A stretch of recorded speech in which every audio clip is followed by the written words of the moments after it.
भाई recording in progress.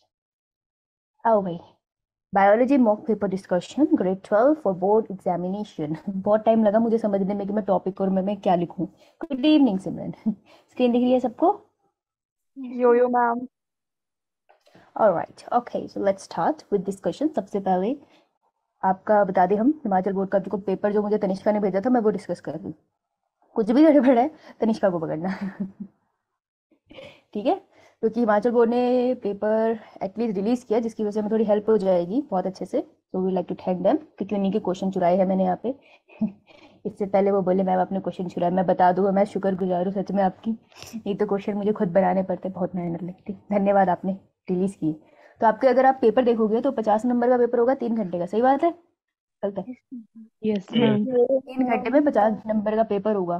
ढंग से कर लेना, ठीक है? पहले तो 3 घंटे में 50 नंबर का पेपर होगा। सो कर जाना, खा कर जाना, ठीक है? उन 3 घंटों में कोई खाने के बारे में नहीं सोचेगा और सोने के बारे में नहीं सोचेगा। भाई पहले तो यही कर लेना, बहुत बड़ी बात है, ठीक है? ऊपर से जिसको भी चीटिंग वीटिंग करनी है हम रिकॉर्डिंग बंद करके फिर उसकी ट्रिक्स भी डिस्कस करेंगे। ठीक है? उस टाइम पे सब हेडफोन्स लगाएंगे, ठीक है? आज हमें 3 आवर का एग्जाम है, 15 मिनट में सॉल्व कर लेंगे। हाँ बिल्कुल बिल्कुल, देखो। तो मैम कैंडिडेट कोई कुछ नहीं बोलेगा पहली बात तो, नहीं तो फिर डिस्कशन खत्म नहीं होगी। डाउट पूछूंगी तब बोलना। Candidate are required to give their answers on their own words as far as possible. अब जो बच्चा फर्रे से कर रहा है वो कैसे करे ये बात बताओ? Marks allotted to each question is integrated against. बेटा वही लिखा है कितने मार्क्स का क्वेश्चन है। खामखा ना बहाना मत लगा ना पीछे वाली से पूछ रहे कि ऐसे मत करना। इंस्ट्रक्शन पढ़ लिया करो, अच्छी चीज होती है कि कोई भी आंसर दोगे तो उसका नंबर ही क्वेश्चन पेपर है। ओ ओ बेवकूफो, अगर एक क्वेश्चन का आंसर दे रहे हो तो भाई यही लिखना। आंसर शीट पे भी मत लिखा ना, मतलब हद हो जाएगी फिर तो। गुड इवनिंग वानी, ठीक है? तो क्वेश्चन शीट पे सही से आंसर कोड ये लिख के आया करो, ये बहुत इंपॉर्टेंट होता है। एक तो ये लंबा लंबा मत लिखा करो, आंसर वन, इतना लंबा लिखने की क्या जरूरत है? टाइम क्यों खराब करते हो जबरदस्ती? उल्टा टाइम बचाओ, आंसर वन लिख लो। कम से कम वो टाइम बचा के तुम चीटिंग, मतलब ऐसा है कि तुम ध्यान से सोच सकते हो कि तुम्हें क्या आंसर लिखना है ना? तो ऐसे टाइम खराब नहीं करना, सही से लिखना। दूसरा, do not leave blank pages, pages in answer book. ज्यादा चालाक नहीं बनना है, एक दो पेज में छोड़ देता हूँ, बाद में मैं विजय सोच रहा है मैं तरुण से देख लूंगा। एक चालाकी मत करके आइयो पेपर की, घर से होली cheating. All question are compulsory, सारे क्वेश्चन कंपलसरी है, हमें आने भी तो चाहिए। इंटरनल चॉइसेस दी होगी, जहाँ पर और लिखा होगा ना उसकी चॉइस है। अभी बताती हूँ कैसे देखते हो, वैसे तुम्हें पता होगा पर फिर भी बताना तो पड़ेगा मुझे। There are two section in question paper, अभी देख लेंगे हम, ए और बी सेक्शन है। सेक्शन ए में 20 क्वेश्चन है, एक एक मार्क्स के, जिसमें एमसीक्यू, एजर्शन रीजन है और मैच द कॉलम है। ठीक है? एमसीक्यू आई थिंक अराउंड 18 है, एजर्शन रीजन के 2 ही क्वेश्चन थे। एमसीक्यू और मैच द कॉलम टोटल इन 18 थे, और एजर्शन रीजन इन्होंने यहाँ पे 2 ही दिए हैं, तो बढ़िया है। तो एजर्शन रीजन पे तो वैसे ही तुम्हारी मृत्यु हो जाती है। Section B consist of 11 question, section B में 11 क्वेश्चन है, जिसमें से क्वेश्चन नंबर 21 to 31 के बारे में लिखा है। क्वेश्चन नंबर 21 to 27 कौन है ये? चुप करो। 21 to 27 2 मार्क का क्वेश्चन है। यहाँ ध्यान दो, ध्यान क्या देना है। 30 to 40 वर्ड, 30 to 40 वर्ड लगभग कितनी लाइन्स होती है? 3 to 4 लाइन्स। 3 to 4 लाइन्स, इस चीज का ध्यान रखना। देखो 30 to 40 वर्ड काउंट करने मत बैठ जाना, मतलब हद हो जाएगी। 3 से 4 लाइनें तुम्हें दिख रही है तो तूने आंसर सही लिख लिया है, ठीक है? उसके बाद जो 3 मार्क्स का पेपर क्वेश्चन होगा उसमें 80 to 90 लाइन, इसको डबल कर लेना। कितनी लाइन्स होगी फिर लगभग? 9। 8 to 9 लाइन्स लेनी है, ठीक है? लाइन्स काउंट किया करो। थर्ड, उसके बाद जो 5 मार्क का क्वेश्चन है, देखो 5 मार्क के क्वेश्चन में तुमको कम से कम मैं लगा सकती हूँ कि हाफ शीट तो भरनी है। हाफ शीट किससे भरनी है? थ्योरी से। ध्यान से सुनना ये बात, ठीक है? 5 मार्क के क्वेश्चन में 5 मार्क खींचने बहुत ही मुश्किल है, तो तुम्हें एटलीस्ट हाफ शीट थ्योरी से भरनी है। ट्राई करना है कि पॉइंट्स में आंसर लिखे, और अगर पैराग्राफ में लिखने हैं तो छोटे छोटे पैराग्राफ बनाए, और हो सके तो वहां पे डायग्राम जरूर डाल दें, या फिर आप उसमें फ्लो चार्ट बना सकते हो। तो सबसे डिफिकल्ट क्वेश्चन 5 मार्क के होते हैं क्योंकि उसमें आंसर में नंबर नहीं मिलते हैं, तो आपको आंसर रिप्रेजेंट करना आना चाहिए। ये कला है, ये एक्चुअल में कला है, ठीक है? तो याद रखना लॉन्ग वाले क्वेश्चन में मैटर ये करता है कि आप अपना आंसर लिख कैसे रहे हो। थ्योरी लिख रहे हो जब, तो पॉइंट्स में लिखो, ठीक है? पैराग्राफ बनाने हैं तो एक पैरा मत बनाओ, 2-3 पैराग्राफ बनाओ। फ्लो चार्ट्स बनाओ, उसमें डायग्राम जरूर बनाओ उसमें। तो 5 नंबर में आपको मिल सकते हैं 4.5 नंबर या 4 number. Okay? Draw neat and well label diagram where ever necessary. तो ट्राई कि डायग्राम जो है एटलीस्ट 3 and 5 मार्क वाले क्वेश्चन में जरूर बनाना है, ठीक है? ये इंश्योर करेगा कि आपको नंबर मिल रहे हैं जहाँ पर भी पॉसिबल है। ऑलराइट, डन इतना? Yes, ma'am. Yo-yo, ma'am. ओ भाई, section B, what is a key. Okay, अब सबसे पहले मैं सेक्शन बी से स्टार्ट कर रही हूँ क्योंकि आंसर राइटिंग यहाँ से है, तो मैं आंसर राइटिंग से स्टार्ट करती हूँ। यहाँ पे दिक्कत होती है सबसे ज़्यादा। क्या एमसीक्यू तो तुम कर ही लेते हो ए बी सी डी से, है ना? नहीं नहीं, ये ट्रिक हम बाद में डिस्कस करेंगे। चलो, तो सेक्शन बी इज क्वेश्चन, ये क्वेश्चन नंबर 21 आंसर शीट पे मैं लिखूंगी आंसर 21। ठीक है, ऐसे बता रही हूँ मैं, जलील हो रहे हो ना, मजा आ रहा है मुझे। 2 मार्क का क्वेश्चन है, कितनी लाइनें लिखनी है? कम से कम 4 लाइनें तो लिखनी है मैंने। So what is the key difference between primary and secondary sewage treatment? बेटा की डिफरेंस लिखना है। जब भी क्वेश्चन में आ गया वर्ड डिफरेंस, अगर वर्ड डिफरेंस है तो तुमको हमेशा एक फ्लो चार्ट में लिखना है। सॉरी, क्या बोल रही हूँ मैं, ऐसे लाइन लगा के लिखना है। यहाँ लिखोगे प्राइमरी ट्रीटमेंट और यहाँ लिखोगे सेकेंडरी ट्रीटमेंट। ठीक है, किसकी ट्रीटमेंट है? Sewage treatment. तो primary sewage treatment, secondary sewage treatment लिख लो, लेकिन हमेशा लाइन को इंट्रोडक्शन देना होता है। हर आंसर में हमेशा इंट्रोडक्शन होता है। तो यहाँ पे तुम इंट्रोडक्टिव लाइन लिखोगे कि सीवेज ट्रीटमेंट क्या है। तो यहाँ लिखोगे सीवेज ट्रीटमेंट की डेफिनेशन, है ना? अब बहुत चालाकी से कोई बच्चे सोच रहे होंगे मैडम सब कुछ दे दो, खुद भी कुछ करना है। तो यहाँ लिखोगे सीवेज ट्रीटमेंट की डेफिनेशन। सीवेज ट्रीटमेंट होती क्या है? कौन से चैप्टर का पार्ट है ये? Micro. Microbial. बुक लाए हो ना एनसीईआरटी 12th की? Yo-yo, ma'am. Yes, खोलो ma'am. भाई, खोलो, वहाँ पे सीवेज ट्रीटमेंट कौन से पेज नंबर पे है? 184. 184. Page number 184। बेटा वहाँ पे ना बड़ा सा स्टार बना ले। सीवेज ट्रीटमेंट से नीट में भी और स्कूल में भी क्वेश्चन आने के बहुत ज़्यादा चांसेस है। तो इससे कुछ भी क्वेश्चन आ सकता है। ठीक है, सिर्फ इतना डिफरेंस याद नहीं करके आना है। एक्चुअली मॉडल क्वेश्चन पेपर से आप ये समझते हो कि आपको कौन से टॉपिक को इंपॉर्टेंस देना, कौन से चैप्टर्स को इंपॉर्टेंस देना है। तो इस चैप्टर से sewage treatment is the most important topic. ठीक है, अब मैं क्या लिखूंगी? सीवेज ट्रीटमेंट की डेफिनेशन कि सीवेज ट्रीटमेंट होती क्या है, कि सीवेज वाटर जो होता है, म्यूनिसिपल वेस्ट वगैरह जो भी निकलता है, उसको वाटर रिवर वाटर्स में छोड़ने से पहले हम ट्रीट करते हैं, थोड़ा क्लीन करते हैं, उसको सीवेज ट्रीटमेंट कहते हैं। It can be divided into 2 different steps like primary treatment and secondary treatment. फिर तुम निकलोगे, उसके बाद तुम एक्चुअली में ये लाइन लिख सकते हो, की differences between primary and secondary sewage treatment are as following. ठीक है, उसके बाद तुम्हें चार्ट बनाओगे 1 2, वैसे तो 2 लाइन बहुत हो जाएगी क्योंकि तुमने इंट्रोडक्शन भी दे दी और नीचे भी दे दिया, तो इस चार्ट पे वो तुमको 1 नंबर दे देगी और इंट्रोडक्शन पे तुमको 1 नंबर मिल जाएगा। नहीं तो अगर तीसरा वर्ड भी लिख लो, चाहे 3 डिफरेंसेस भी लिखोगे तो काफी है, 2 नंबर के पॉइंट है। समझ आई? तो जब भी तुम फ्लो चार्ट बना रहे हो तो फिर ये मत सोचना कि यार 4 लाइनें तो पूरी होगी, फिर इसको आंसर को ऐसे लेना कि डिफरेंस लिखनी है ना, तो डिफरेंस का कंपैरेटिव चार्ट और ऊपर एक इंट्रोडक्शन लाइन। समझ आई ये बात? Yo-yo, ma'am. Yes, ma'am. पीछे आओ। तो देखो, यहाँ पे मैंने थोड़ा सा कुछ क्वेश्चंस करे भी हैं सॉल्व, ताकि तुम्हें थोड़ा आइडिया हो। तो what is the key difference between primary and secondary treatment? तो यहाँ पर पहले मैं लिखूंगी इंट्रोडक्शन, और ऐसे इंट्रोडक्शन नहीं लिखना, एक्चुअली तुमको ये लिखना है सीवेज ट्रीटमेंट डेफिनेशन आनी चाहिए। डेफिनेशन इसलिए मैं बोलती हूँ इंपॉर्टेंट है। मैम ये भी है। अच्छा, हाँ मनीषा, बहुत बढ़िया। ठीक है, तो प्राइमरी ट्रीटमेंट देखो ये चार्ट बना है, सेकेंडरी ट्रीटमेंट उसमें भी पॉइंट्स में लिखा है, पहला पॉइंट, दूसरा पॉइंट, तीसरा। याद रखना, अगर मैंने यहाँ पे 3 पॉइंट बनाया ना तो यहाँ भी 3 बनाने हैं। अगर तुझे इसके 3 पॉइंट नहीं आते ना सेकेंडरी के, तो बेटा 2 ही बनाइयो। ओके, कंपैरेटिव ऐसे होता है। समझ आई बात? Yes, ma'am. तो इसको एक बार रीड कर लेना, you will get it. Sewage treatment का लेक्चर याद नहीं है तो मैं करा दूंगी, वैसे मैंने पढ़ाया था। सेकेंड क्वेश्चन वॉज इधर, what are cryoproteins? Name the organism that produce it. How has man exploited this protein to his benefit? Question के मार्क्स है 2। एक क्वेश्चन में कितने क्वेश्चन है? यहाँ पहला क्वेश्चन है ये, 3. ये दूसरा क्वेश्चन है ये, 3 क्वेश्चन है ये। ठीक है, तो 3 आंसर तुमको देने हैं। अब ये हो गया लंबा क्वेश्चन, राइट? तो 3 आंसर देने, एटलीस्ट 3 डिफरेंट पैराग्राफ में लिखना। तो एक एक लाइन छोड़ सकते हो ना, एक्स्ट्रा शीट मिलती है ना बीबी? Yes, ma'am. हाँ, तो वही बच्चा बनना जो ऊपर बोला है एक्स्ट्रा शीट दो। 4 बच्चों का मूड खराब करना पेपर में। Yes, होता है ना? ma'am. मैम बोर्ड्स पे नहीं मिलती है एक्स्ट्रा सीट। बोर्ड्स में नहीं मिलती? मैम बोर्ड्स में 40 एक ही शीट मतलब 40 होती है ना। 40 पेजेस होते हैं मैम उसमें। अरे यार इतना तो होता है, इतना तो कर ही लोगे। और कई लाइन छोड़ने को नहीं बोल रही, इस आंसर में बोल रही हूँ जहाँ पे ऑलरेडी 3-4 है, जैसे 3 क्वेश्चन है। ठीक है, तो पहला क्वेश्चन है व्हाट इज क्राई प्रोटीन? तो ये रहा व्हाट इज क्राई प्रोटीन की definition. Cry protein is a toxic crystal, cry gene से बनता है ये, और क्रायोप्रोटीन सर्टेन इंसेक्ट्स के लिए टॉक्सिक होता है, ठीक है। ये कौन सा वाला एग्जांपल है, ये तुमको याद है, कैटरपिलर वाला एग्जांपल है ये, yes ma'am. Yes, ma'am. Biotechnology वाला चैप्टर है। कौन सा है ये, पेज नंबर बताओ एनसीईआरटी का, बताओ बताओ। बीटी कॉटन वाला एग्जांपल है ये,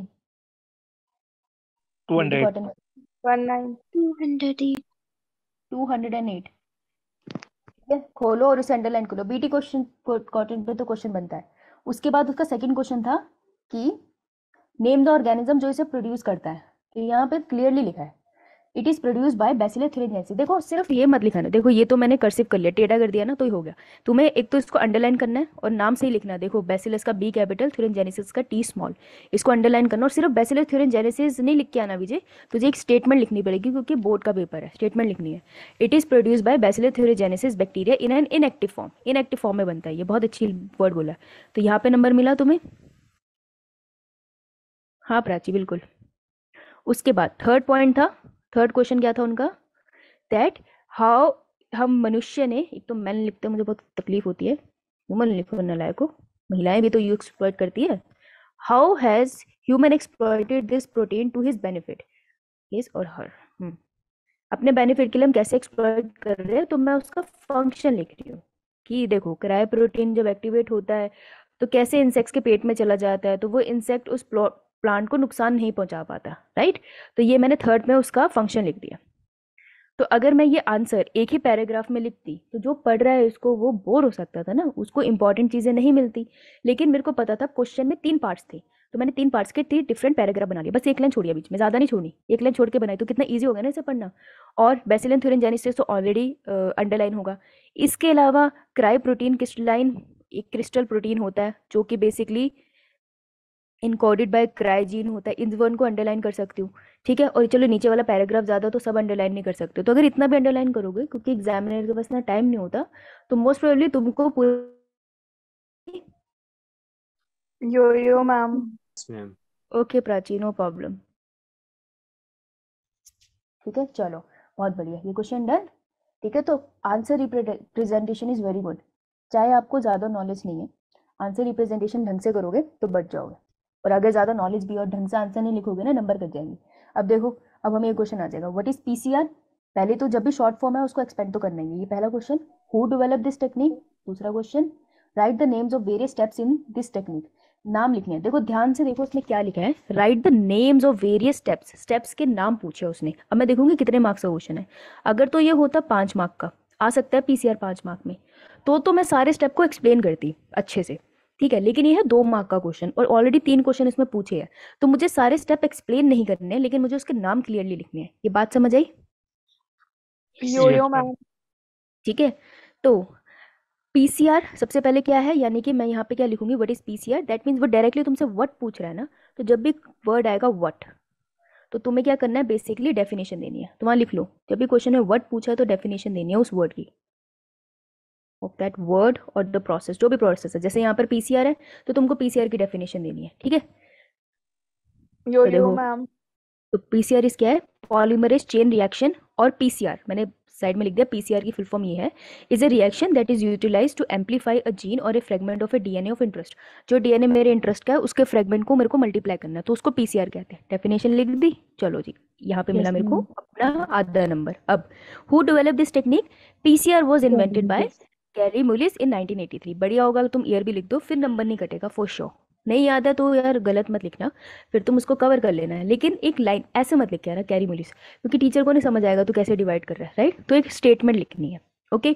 now right the names of the various steps of this technique. अब इसको कैसे भी लिख सकते हो, थर्ड लिखूंगी मैं कैसे, following are the steps involve in the process of PCR, you have to make a statement. ये बात समझ आ रही है सबको? Yes ma'am. तो मेक अ स्टेटमेंट कि ये स्टेप्स है पीसीआर के। फिर मैंने क्या किया, मैंने इसमें फ्लो चार्ट बना दिया। अगर मैं होती तो मैं ऐसे बनाती, छोटा सा चार्ट। ये ना पेपर देखने में इंटरेस्टिंग लगता है, सोना लगता है। तुम्हें ब्लैक पेन यूज करना अलाउड है? Yes, ma'am. Yes ma'am. Yes, ma'am. तो जब भी फ्लो चार्ट बनाएगी ना, ब्लैक पेन से बनाइयो। डायग्राम बनाएगी तो पेंसिल से बनाइयो, क्योंकि गलती हो जाती है।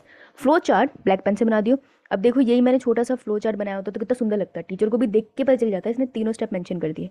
आंसर यही खत्म था, 2 मार्क्स का यही था, ठीक है। लेकिन इस क्वेश्चन में क्योंकि मुझे पता है कि पीसीआर मुझे बहुत अच्छे से भी आता है, और सेकेंडली मैंने इन नाम ही लिखा है, वैसे कुछ एक्सप्लेन नहीं करा, फॉर द सेफ साइड मैं कम से कम 5 लाइन्स छोड़ दूंगी, ठीक है, और पेपर में आगे चली जाऊंगी। अगर एंड में मुझे टाइम बचा,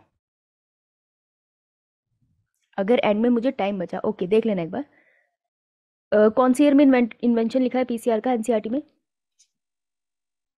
मैम एनसीईआरटी में तो मेंशन नहीं किया, बट जो दूसरी बुक्स हैं उनमें 1980s लिखा है। तो 1980s लिखा है ना बेटा, तो उस टाइमिंग पे हुआ है ना, मतलब 80s की पूरी लाइन बोल रहे हैं, 1983 एग्जैक्ट लिख दिया ना, समझ रही है? कोई बात नहीं, चलो मैं इसको एक बार चेक कर लेती हूँ।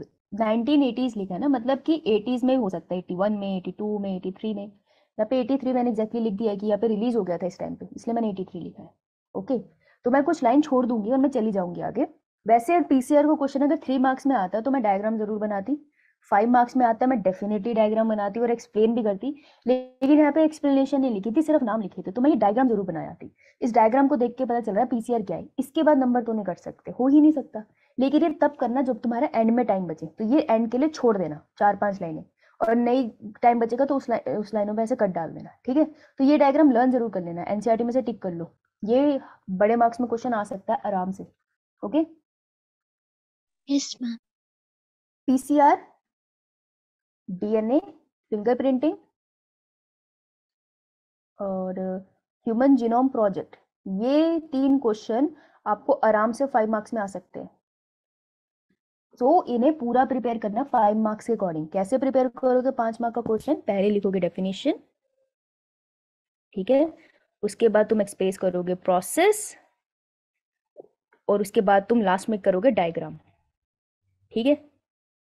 और अगर कोई एग्जाम्पल होता है किसी चीज का तो एग्जाम्पल ऐड होता है, तो ये इस पैटर्न में करोगे तो तुम्हें 5 नंबर मिल जाएंगे। समझ आई? Yes, ma'am. चलो अब आओ, next question is what is particle bombardment gun method. तो ये कौन से वाले चैप्टर का पार्ट है? बायोटेक्नोलॉजी। Ma'am biotechnology biotechnology. में पेज नंबर बता।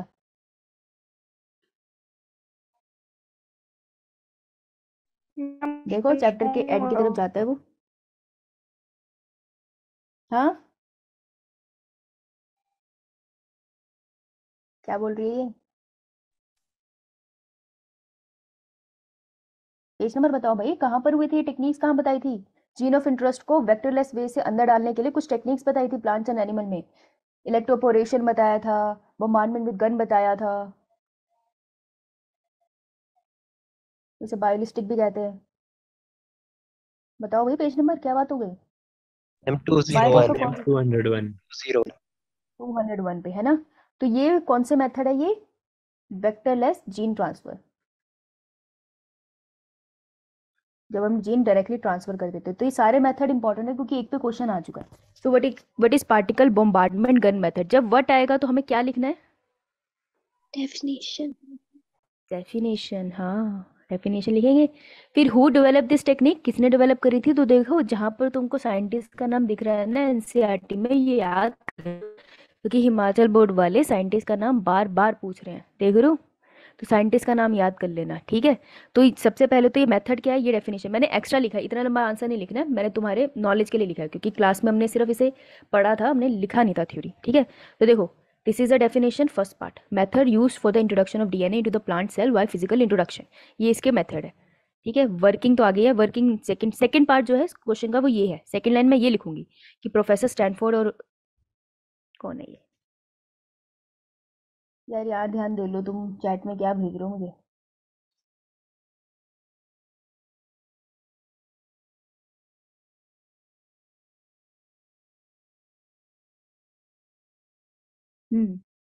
ओके ठीक है, ओके प्रतिभा। हाँ मनीषा।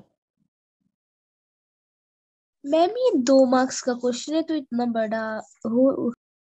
नहीं नहीं नहीं नहीं, ये मैंने वर्किंग इसलिए लिखी है ताकि तुम रीड कर लो। तुम्हारी नॉलेज के लिए लिखी है, वही मैं बता रही हूँ आंसर में क्या लिखना है। पहले फर्स्ट वाली स्टेटमेंट लिखोगे जो मैं अंडरलाइन कर रही हूँ, इतना लंबा नहीं लिखना, ठीक है। ये देख, पहले तो ये लिखेगी first part of the question कि उसकी वर्क होता क्या है बायोलिस्टिक, ओके। सेकंड तुम ये लिखोगे किसने डिस्कवर किया था, यहाँ पर हो गया। थर्ड तुम लिखोगे what is the function in biotechnology, तो इसका यूज क्या है बायोटेक्नोलॉजी में, ये थर्ड पार्ट है, ठीक है। तो इतना आंसर है। ये जो बीच वाला पार्ट है ना जो यहाँ लिखा हुआ है, इसको नहीं लिख के आना तुमने, देखो 201 पेज नंबर पे, राइट। ये वाला जो पार्ट है ये तुमको सिर्फ रीड करना है अपने लिए for knowledge, okay. Okay ma'am. ये लिख के नहीं आना, ठीक है। तो देखो इस तरीके से जब लिखूंगी यूजेस ऑफ बायोटेक्नोलॉजी या functions of gene gun in biotechnology, उसके बाद मैंने फंक्शन भी एकदम नीचे 2 स्टेटमेंट में लिख दिए, बहुत कॉम्प्लिकेटेड नहीं किया। अगर तुमको क्लियर फंक्शन आता है तो तुम स्टेटमेंट में लिखोगे 1 और 2। अगर तुमको नहीं लगते है तो छोटा सा पैराग्राफ बनाओगे, राइट। वैसे तो पॉइंट्स में लिखना बेहतर है, पर अगर बहुत क्लियर नहीं होता तो एटलीस्ट ट्राई करो कि 3 हेडिंग तो बना ही सकते हो ना, राइट। इस क्वेश्चन में 3 हेडिंग तो बनती थी, समझ आई। Yes, ma'am. Yes, ma'am. बहुत बढ़िया। नेक्स्ट, ये मैंने तुम्हारी नॉलेज के लिए डाल दिए, ठीक है। डायग्राम है ये बायोलिस्टिक का, 2 नंबर में जरूरत नहीं है, मैंने तुम्हारे नॉलेज के लिए जा रहा है, रीड कर लेना। Now differentiate between regulator and conformer. जब भी मैं डिफरेंशिएशन लिखती हूँ तो उसका क्या मतलब होता है दिव्या?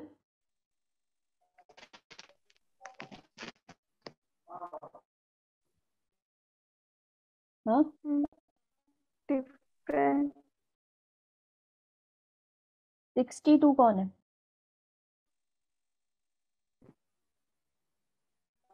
मैम 62 602 किसी के ज्वाइन करा है, हमारे स्टूडेंट है। वो तो नाम से ज्वाइन करेगा ना। बहुत बढ़िया। नाउ ठीक है, तो बताओ भाई, जब भी डिफरेंशिएट आ गया तो क्या करोगे? हम कंपेयर करके लिखें। कंपेयर करके लिखोगे, तो एक लाइन खींचोगे बीच में। Yes, ma'am. अब इसमें तो इंट्रोडक्टरी लाइन बन नहीं पाएगी, है ना। इन्वायरमेंट के अकॉर्डिंग रेगुलेट होता है, अब इंट्रोडक्टरी लाइन इसमें ढंग से बन नहीं रही है। सो डिफरेंस देखो,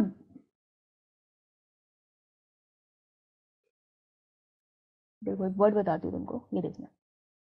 एक होता है डिफरेंशिएट, क्वेश्चन में वर्ड आते हैं थ्योरी में।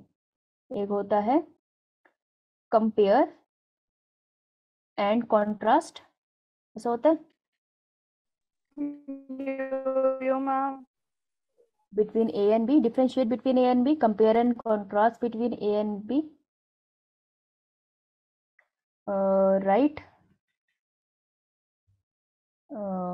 advantages and disadvantages between A and B,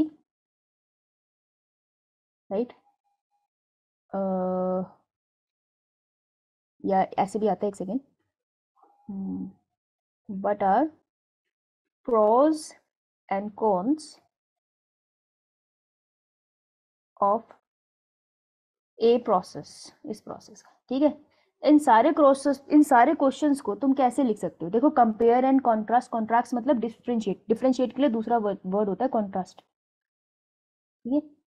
तो जब भी ऐसे वाले क्वेश्चंस आएंगे ना तो तुम एक्चुअल में ये बना सकते हो, ए एंड बी के लिए बनाओ और कंपैरेटिव लिखो। तो अगर लेकिन इसको करते कैसे हैं? देखो एक ही चीज के एक टाइम पे बात कर रहे हैं। जैसे मैं बात कर रही हूँ फॉर एग्जाम्पल मैं बात कर रही हूँ स्मूथ एंडोप्लाज्मिक रेटिकुलम की और रफ एंडोप्लाज्मिक रेटिकुलम की, तो मैं लिखूंगी कि स्मूथ एंडोप्लाज्मिक रेटिकुलम की मैं बात कर रही हूँ फंक्शन की, तो मैं कहूंगी स्मूथ एंडोप्लाज्मिक रेटिकुलम क्या करता है, सिंथेसिस ऑफ लिपिड। तो मैं कंपैरिजन में ना सामने भी फर्स्ट पॉइंट पे यही लिखूंगी कि वो फंक्शन क्या करता है, तब मैं वहाँ पे स्ट्रक्चर एक्सप्लेन नहीं करूंगी उसका। तो यहाँ पे अगर मैंने इसका फंक्शन लिखा है तो मैं ए पॉइंट पे फंक्शन लिखूंगी कि रफ वाला प्रोटीन सिंथेसिस करता है। ये बात समझ आई? Yes, ma'am. ठीक है। तो सामने कंपैरिजन दोनों का एक ही पॉइंट पे करना है। जैसे मैं और एक और टीचर है, ठीक है, लेट्स से कोई और बायो के टीचर है, तो हमें कंपेयर कर रहे हो, तो तुम क्या बोलोगे? फर्स्ट कंपैरिजन का पॉइंट है दोनों क्लास किस टाइम लॉन्च करते हैं। तुमने कहा कि मैंने क्लास 5 मिनट लेट लॉन्च करी, तो तुम उनका भी क्लास टाइमिंग ही डिस्कस करोगे पहले पॉइंट पे कि वो क्लास 5 मिनट्स अर्ली लॉन्च कर रही है। फिर सेकंड पॉइंट हो गया कि मैंने प्रेजेंटेशन से पढ़ाया, तो तुम बताओगे उन्होंने कैसे पढ़ाया, उन्होंने नोट से पढ़ाया, ठीक है। तो सेम पॉइंट को कंपेयर करना होता है दोनों में। ये बात समझ आई सबको? Yes, ma'am. और differentiate between regulator and conformer कौन से चैप्टर है, कौन सा पेज नंबर है, जल्दी बताओ। इसके बीच में से ग्राफ है 224. Organisms and population.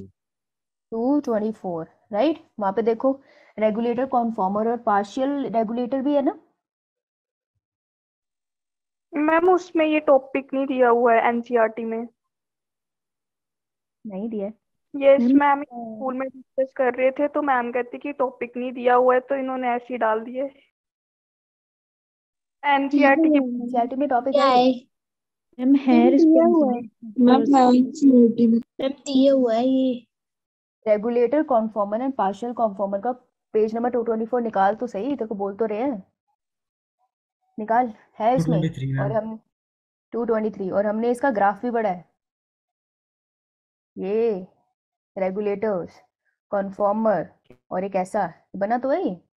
Yes ma'am. Yes, ma'am. है तनिष्का 223 पेज नंबर पे, देख तो सही। मना कर रही है ओके, लेकिन देख तो सही, वहां मिल जाएगा। उनको भलेखा लगा होगा कोई। तुम्हारी बुक में नहीं है? अच्छा कोई बात नहीं, क्या नाम है हेमराज, यस मैम। क्लास के बाद एक बार इस पेज का ना फोटो भेज देना इसको, ठीक है, मतलब ग्रुप में डाल देना, ठीक है। यस उसको मिल नहीं मैम। रहा, या मुझे भेज दियो, मैं ग्रुप में डाल दूंगी, ठीक है। मिल नहीं रहा उसको, कोई बात नहीं बेटा, ये है टॉपिक। ओके, तो इसको डिफरेंशिएट करना है कि रेगुलेटर्स कौन होते हैं और कन्फॉर्मर्स कौन होते हैं। तो डिफरेंशिएट का टॉपिक बहुत सिंपल है, ये रहा। ये तो हमने क्लास में भी करा है, तुम्हें याद होगा, तो मैंने चार्ट भी दिखाया था इसका, मैं क्लास लगाई को तुम पता होगा। देखो, तो एक होते हैं रेगुलेटर्स और एक होते हैं कन्फॉर्मर्स। कन्फॉर्मर्स और रेगुलेटर, हम क्या है, regulator conformers. Regulator. Regulator. Regulator जो बाहर के टेम्परेचर पे डिपेंड नहीं करते हैं, होमोस्टेसिस मेंटेन करते हैं। कन्फॉर्मर्स होते हैं जो बाहर टेम्परेचर चेंज हो वो भी चेंज होगी। तो कन्फॉर्मर का दूसरा वर्ड है कोई किलोथर्म्स, राइट। Yes, और ma'am. एक और टर्म है जिसे हम कहते हैं कोल्ड ब्लडेड, है ना। तो देखो, कोल्ड ब्लडेड एनिमल्स होते हैं, तो दूसरे वाले कौन से होंगे? Warm blood. Warm blooded. Blooded. मैं यहाँ लिख दूंगी वार्म ब्लडेड, लिखोगे तुम। Can not regulate their body temperature, यहाँ क्या लिखूंगी मैं, can regulate body temperature, also known as ectotherms. हम इनको क्या बुलाते हैं, endotherms. Endotherms. Example of this class is amphibian, और इसका एग्जाम्पल क्या है, Mammal. मैमल। मैमल्स लिख सकते हो, वो ज्यादा बेटर आंसर होगा, राइट। देखो कंपैरिजन कर दिया, 2 मार्क का क्वेश्चन है, क्यों नहीं मिलेंगे नंबर, सामने है, राइट। चार चार बहुत है, चार डालने बहुत है, पर याद रखना जब भी वो तुम्हें ऐसा कुछ पूछे रेगुलेटर कन्फॉर्मर, वो किसी स्पेसिफिक काइंड ऑफ ऑर्गेनिज्म की बात कर रहे हो, तो बिना एग्जाम्पल के मत लिख के आना। यहाँ तूने अगर एग्जाम्पल नहीं लिखे ना, आधा नंबर कट जाएगा, समझ रही हो। डजेंट मैटर, ऊपर 6 लाइनें लिखी है, बिना एग्जाम्पल के मत आना। तो एक एक एग्जाम्पल, ये जो टर्म्स है ना, जो म्यूचुअलिस्टिक जो रिलेशनशिप दिखाते हैं इस चैप्टर में, है ना, आगे जाके Yes, ma'am. रिलेशनशिप अभी आएंगे क्वेश्चन। तो एक एक एग्जाम्पल हर किसी का, सारे मत करो, एक एक एग्जाम्पल याद करके जाना, ठीक है, done. Yes, yes ma'am. Ma'am. अब देखो, और इसका जो ये ग्राफ है ना बेटा, ये याद कर लेना, अगर ये क्वेश्चन 3 मार्क्स में आता तो तुमको ग्राफ बनाना पड़ जाता है ना। तो उसका ग्राफ कर लेना, वहाँ पे टिक कर लो, वहाँ पे 223 पे जहाँ पर है वहाँ पे ऐसे स्टार बना लो, ग्राफ जरूर करके जाना नाउ। और ग्राफ बनाने के नंबर मिल जाएंगे तो बहुत अच्छी बात है, फ्री के नंबर है। पार्शियल रेगुलेटर याद है तुमको, एक एग्जाम्पल कराया था, पेड़ों पे रहती है, अखरोट बहुत खाती है,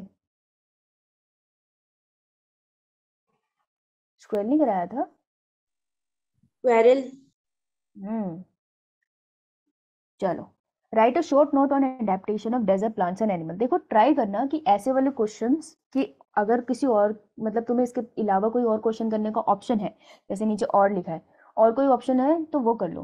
पता है क्यों? क्योंकि जब भी हम ये लिखते हैं ना राइट अ शॉर्ट नोट, क्योंकि 2 नंबर का है तो मुझे 4 से 5 लाइनें लिखनी है, लेकिन जब भी तुम लिखते हो राइट अ शॉर्ट नोट तो इसमें नंबर मिलने मुश्किल है, क्योंकि आपको ये पैराग्राफ की फॉर्म में लिखना है। तो जब भी पैराग्राफ लिखते हैं तो उसमें ना मार्क्स मिलने थोड़े डिफिकल्ट होते हैं। तो इस क्वेश्चन में तुम्हें 2 नंबर मिल जाए ये बहुत बड़ी बात होगी, मैक्सिमम 1.5 ही मिलेंगे जनरली जो ट्रेंड रहता है। स्टिल इसको जितना अट्रैक्टिव बना सकते हैं 1.5 खींचने भी मुश्किल है। तो write a short note on adaptation of desert plants and animal. तो तुमको क्या करना है, ऐसी चीज को कैसे स्टार्ट करना है, पहले लिखोगे तुम व्हाट इज एडेप्टेशन। तो पहले मैं एडेप्टेशन की डेफिनेशन लिखूंगी, ठीक है, पहले तो मैं डेफिनेशन लिखूंगी, उसके बाद लिखूंगी डिफरेंट। पहले देखो, या तो तुम ऐसे कर लो, डेजर्ट प्लांट के अडेप्टेशन यहाँ और डेजर्ट एनिमल के अडेप्टेशन यहाँ, नहीं तो उससे बेहतर है, क्योंकि प्लांट और एनिमल के अडेप्टेशन जरूरी नहीं है इक्वल नंबर तुम्हें याद हो, तो तुम ऐसे कर सकते हो, अडेप्टेशन इन प्लांट्स पहले एक पैराग्राफ में लिखी, फिर अडेप्टेशन इन एनिमल्स उसके नीचे लिखी। तो इस क्वेश्चन को कैसे करेंगे, ये थोड़ा ट्रिकी है। मैं सजेस्ट करूंगी कि ये वाली की जगह दूसरा क्वेश्चन अडेप्ट करो, अगर तुम्हें आता है। नहीं आता तो उसको कैसे करेंगे, right a short note on adaptation. तो सबसे पहले प्रोसेस एक्सप्लेन करो एडेप्टेशन, तो ये रही डेफिनेशन, ठीक है। इससे स्टार्ट किया मैंने, आंसर ऐसे 25, ठीक है। पहले तो मैं ये लिखूंगी, उसके बाद मैंने इसके बाद नीचे पैराग्राफ बनाना स्टार्ट करूंगी। कैसे, देखो, adaptation in plants in the desert, ये ए पैराग्राफ और ये बी पैराग्राफ। याद रखना 1 और 2 मत लिख देना, नहीं तो आंसर में कंफ्यूजन हो जाएगी। तो आंसर नंबर 25 है, डेफिनेशन लिखी, उसके नीचे फिर मैंने 2 छोटे छोटे पैराग्राफ बना दिए। वैसे ये मैंने बहुत ज़्यादा लिखे हैं ताकि तुम लोग पढ़ लो, लेकिन अगर तुम 2-2 या 3-3 भी लिखते तो काफ़ी हो जाता, ठीक है। तो ये कुछ अडेप्टेशन है जो डेजर्ट प्लांट में मिलती है और ये डेजर्ट एनिमल में मिलती है। तो होपफुली इससे तुम्हें डेट नंबर तो मिल जाए। क्लियर? Yes, ma'am. तो write a short note, it is about paragraph, but try कि पैराग्राफ को भी ब्रेक कर दो ताकि तुम्हें नंबर मिल जाए, क्योंकि पैराग्राफ में नंबर मिलने सबसे ट्रिकी होते हैं। इसलिए आर्ट्स वाले बच्चों के नंबर कम आते हैं, वो लिखते तो बहुत हैं लेकिन पैराग्राफ में नंबर बहुत कम मिलते हैं, ये फैक्ट है। Done? Yes, ma'am. Yes, ma'am. What are the major causes of species loss in an geographical region? देखो 26 और नीचे वाले में ऑप्शन था, एक्चुअली 25 और 26 और नीचे वाले में ऑप्शन था, पर चलो क्वेश्चन पेपर देख लेना। So what are the major causes of species loss in a geographical region? मैंने स्पीशी लॉस के ऊपर तुम्हें एक ट्रिक बताई थी याद करने के लिए, कि जब गर्मियों में रूम में एंटर करो और एसी ना चल रहा हो तो मैम क्या बोलते हैं?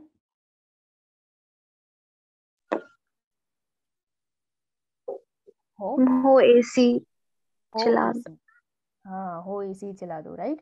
तो that is H stand for, habitat loss and fragmentation, O stand for, overexploitation, A stand for, alien species invention, इन, और C स्टैंड फॉर। coextinction.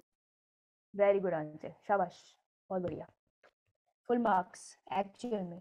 तो major causes Thanks, of species loss, very good. तो इसमें मैं introduction दूंगी, following are the major causes of species loss, ऐसे थोड़ी सी स्टार्टिंग हेडलाइन दे दी, following are the major cause of species loss. मैं 4 कॉजेज हैं मेन, तो पहली कॉज मैंने लिखी हैबिटेट लॉस, हमेशा हैबिटेट लॉस पहले लिखना है, habitat loss and fragmentation, heading बनाऊंगी, उसके बाद मैं उसके नीचे एक थोड़ी सी लाइन लिख दूंगी पैराग्राफ में, ठीक है, 1-2 लाइन लिखी, फिर सेकंड वाली, फिर उसको थोड़ा सा एक्सप्लेन किया, ठीक है। तो ये जो हेडिंग बनाई है ना, उसको ब्लैक पेन से अंडरलाइन कर लेना, क्योंकि मैम ने मेन तुम्हारी यही देखनी है, 2 नंबर का क्वेश्चन है, ज़्यादा देख भी नहीं पाएंगी। ओके, समझ आई बात? Yes, ma'am. Yes, ma'am. तो ये बहुत अच्छे से यहाँ पे एक्सप्लेन करा था हैबिटेट लॉस एंड फ्रेगमेंटेशन को, तो याद से ये चारों हेडिंग जरूर लिख लेना, 2 नंबर मिल जाएंगे इसमें, ठीक है। हेडिंग पे तो देने पड़ेंगे। Now what is the significance of the slope of regression in A species area relationship? भाई किसने पढ़ाया था स्पीशी एरिया रिलेशनशिप? तुमने किस साइंटिस्ट की डिस्कवरी है? पेज नंबर बताओ, बहुत बढ़िया से देखा है, पैरे इसके साथ ग्राफ भी है, इक्वेशन भी है, ढूंढो ढूंढो, ये कॉलेज ही चल रहा है ये।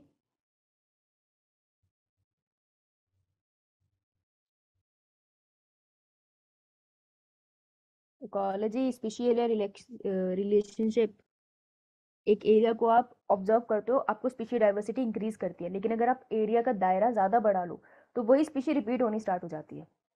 तो वो स्लोप आपको बताता है कि जैसे जैसे एरिया बढ़ता है स्पीशी डाइवर्सिटी डिक्रीज होने लग जाती है। पेज नंबर क्या भाई? 262. 262, इसे अंडरलाइन करो।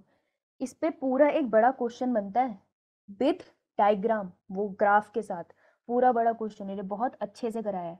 अगर तुमको इसमें से कोई टॉपिक है जो नहीं आता है, जस्ट सेंड मी व्हाट्सएप, मैं तुमको रिकॉर्डिंग भेज दूंगी, लेकिन मैं दोबारा से इतना नहीं पढ़ा सकती क्योंकि फिर तो तुम एक ही क्वेश्चन करते रह जाओगे, राइट।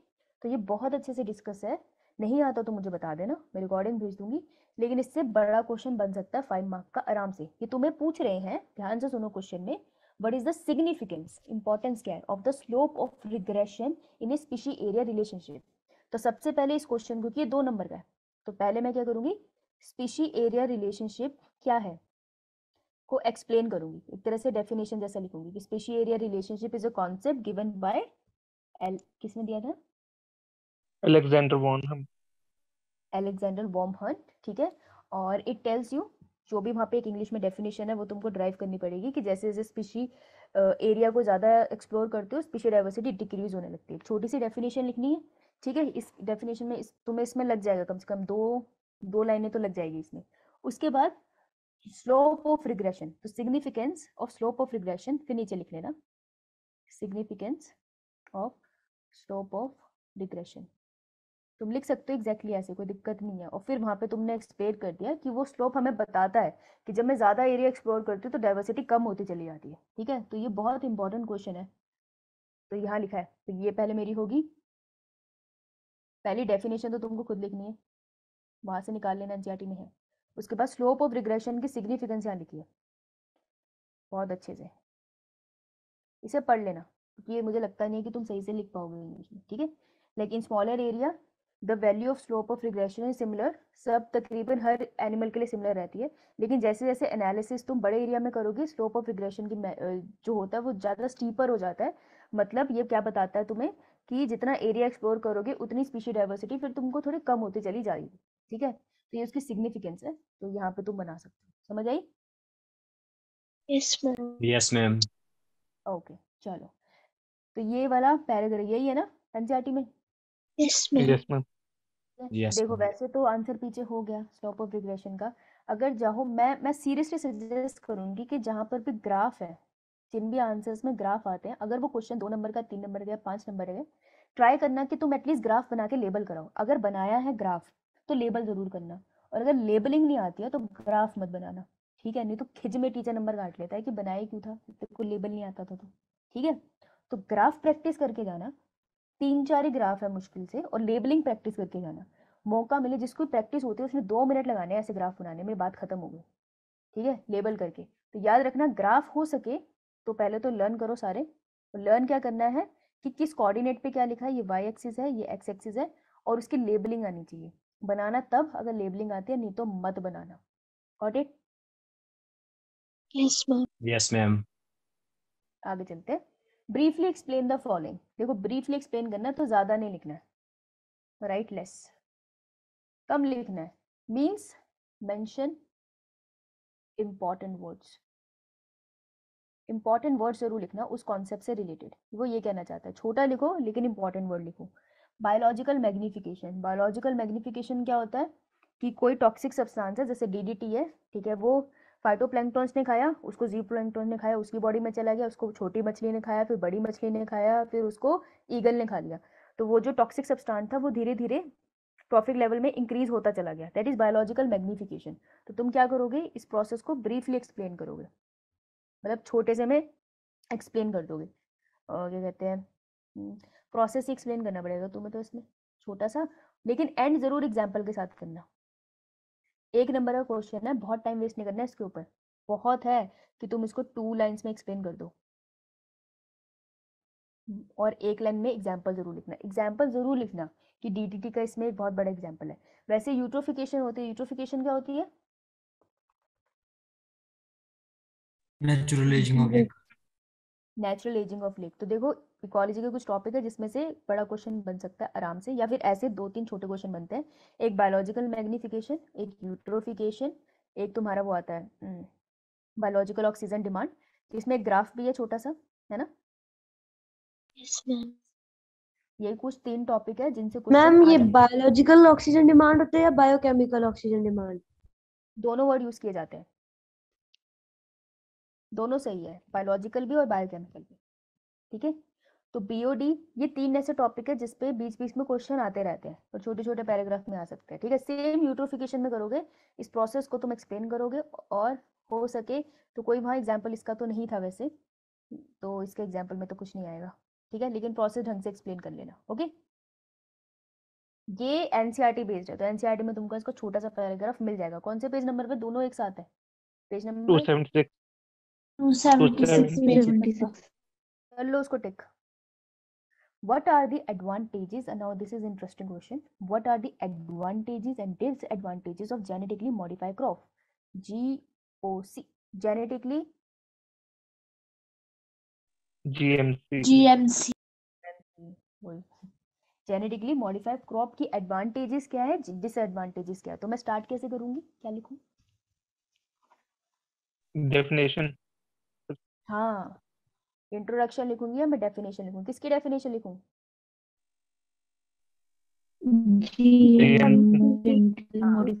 जेनेटिकली मॉडिफाइड क्रॉप क्या होते हैं, कि हम जेनेटिक इंजीनियरिंग से किसी क्रॉप के जेनेटिक लेवल पे जीन्स को थोड़ा सा मॉडिफाई कर चेंज कर देते हैं ताकि वो कुछ मॉडिफाइड प्लांट में चेंज हो जाए, ठीक है।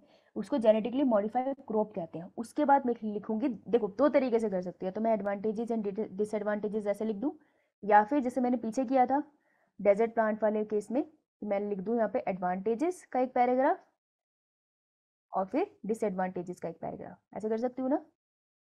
Yes ma'am. कौन सा वाला करना है तुम बताओ? पैराग्राफ। पैराग्राफ, ये ले। What are the advantages and disadvantages of genetically modified crop? Definition, फिर एडवांटेजेस के कुछ पॉइंट और डिसएडवांटेजेस के कुछ पॉइंट्स लिखेगी, राइट। देखो ये है एडवांटेजेस के, अगर तुमको ऐसे लिखना है तो ऐसे भी लिख सकते हो, नहीं तो पीछे वो पॉइंट्स डाल देना। और ये है डिसएडवांटेजेस के।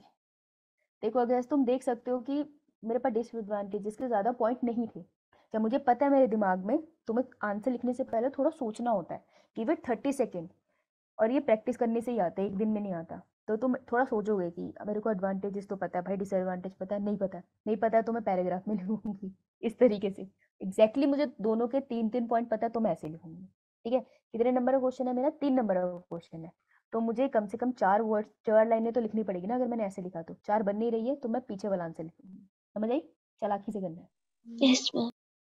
चलो हाँ, ये वाला तो मैंने कर दिया। नेक्स्ट, हाँ भाई ये तो मतलब ये कराने में मुझे थोड़ा गुस्सा आएगा अगर मुझे इसका आंसर नहीं मिलेगा तो। देखो जब भी क्वेश्चन, पहले तो एक चीज समझनी है हमें, इसके बीच में और नहीं लिखा। मान लो इसमें और लिखा होता, मैं कौन सा क्वेश्चन करती? 29 या 30, कौन सा करना चाहिए?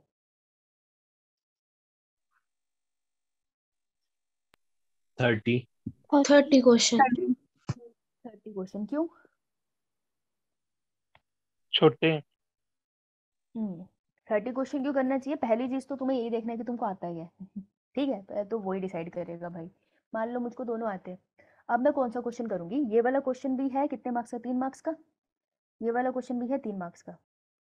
मुझे ऊपर वाले क्वेश्चन में 2 चांसेस मिल रहे हैं 3 मार्क्स खींचने के लिए, या तो 2 क्वेश्चन ही तो है, इन दोनों को करूंगी ढंग से तो 3 मार्क्स मिलेंगे, लेकिन यहाँ पे मुझे 3 चांसेस मिल रहे हैं ना, 3 क्वेश्चंस को करूंगी तो मुझे 3 मार्क्स मिलेंगे। सो देयर इज पॉसिबिलिटी कि मुझे नीचे वाले में ज्यादा मार्क्स मिल जाए, है ना। जब मैंने उसको खोल दिया तो मेरे पास ज्यादा पॉसिबिलिटी है नंबर खींचने की, ऊपर कम है। तो अगर और का ऑप्शन आता है ना और तुम्हें दोनों आंसर आते हैं, तो गो फॉर द वन जिसमें ज्यादा तुम्हें क्वेश्चंस दिखे, क्योंकि तुम्हारे पास ज्यादा मौके हैं आंसर नंबर क्रैप करने के। बड़े क्वेश्चंस में नंबर कम मिलते हैं, जितना छोटे क्वेश्चन मिलेंगे उतने ज्यादा नंबर मिलने के चांसेस है। समझ आई? Yes ma'am. ठीक है, लेकिन आना चाहिए। नीचे वाला क्वेश्चन थोड़ा ज्यादा डिफिकल्ट है, तो मैं ऊपर वाले पे ही रहती। तुम्हें आता तुम कर लो। What is ozone? अब देखो क्वेश्चन ध्यान से पढ़ना। The ozone layer is present in which layer of the atmosphere? पहला क्वेश्चन। Name the units which thickness of ozone layer is measured? दूसरा क्वेश्चन। दोनों चीजें एनसीईआरटी में लिखी है, ठीक है। तो तुम कैसे लिखोगे? तो ओजोन लेयर इज प्रेजेंट, एक स्टेटमेंट बनाओगे, ठीक है। अच्छा मैंने बनाई नहीं है स्टेटमेंट, गुस्सा होगा मुझे ये क्वेश्चन देख के, कि पहले स्टेटमेंट बनाओगे कि ozone layer present is where? In stratosphere. stratosphere, upper atmosphere, that is stratosphere. Ozone layer is measured with the unit of, Dobson. Dobson. Short form में लिखोगे डॉब्सन यूनिट, उसको मेजर करते हैं। हाँ राइट, लेकिन क्वेश्चन कितना है? 1.5 मार्क का है ना, यस Yes. मैम। है ना। तो सबसे पहले मैं क्या लिखूंगी? सबसे पहले मैं डेफिनेशन लिखूंगी, व्हाट इज ओजोन लेयर। इसमें लिखूंगी what is ozone layer. So ozone layer is a layer, a molecule of O3 which is used to protect us from ultraviolet radiation, क्योंकि ओजोन की डेफिनेशन उसके फंक्शन के साथ ही आती है, ठीक है। पहले पॉइंट में ये लिखूंगी, फिर मैं लिखूंगी इट इज प्रेजेंट इन, चाहे तो मैं इसको एक्चुअल में पैराग्राफ में लिख सकती हूँ, it is present in stratosphere, मैं स्ट्रेटोस्फेयर को अंडरलाइन कर दूँ। फिर मैं एक अगली लाइन में लिख सकती हूँ it is measure within a unit of Dobson, ठीक है। तो वो मेरा थर्ड पॉइंट होगा। तो क्योंकि डेढ़ नंबर का है ना, तो कम से कम 3 लाइनें तो दो उनको कि वो तुम्हें हर लाइन पे आधा आधा नंबर दे दे, है ना? अब तो देना पड़ेगा, right? Yes, Yes, ma'am. ma'am. Now what is झूम कल्टीवेशन? जहाँ पे उसने बोल दिया व्हाट, मतलब Definition. तो झूम कल्टीवेशन क्या होती है? वो कल्टीवेशन नहीं कि तुम झूमते झूमते कल्टीवेट करते हो। झूम कल्टीवेशन क्या होती है?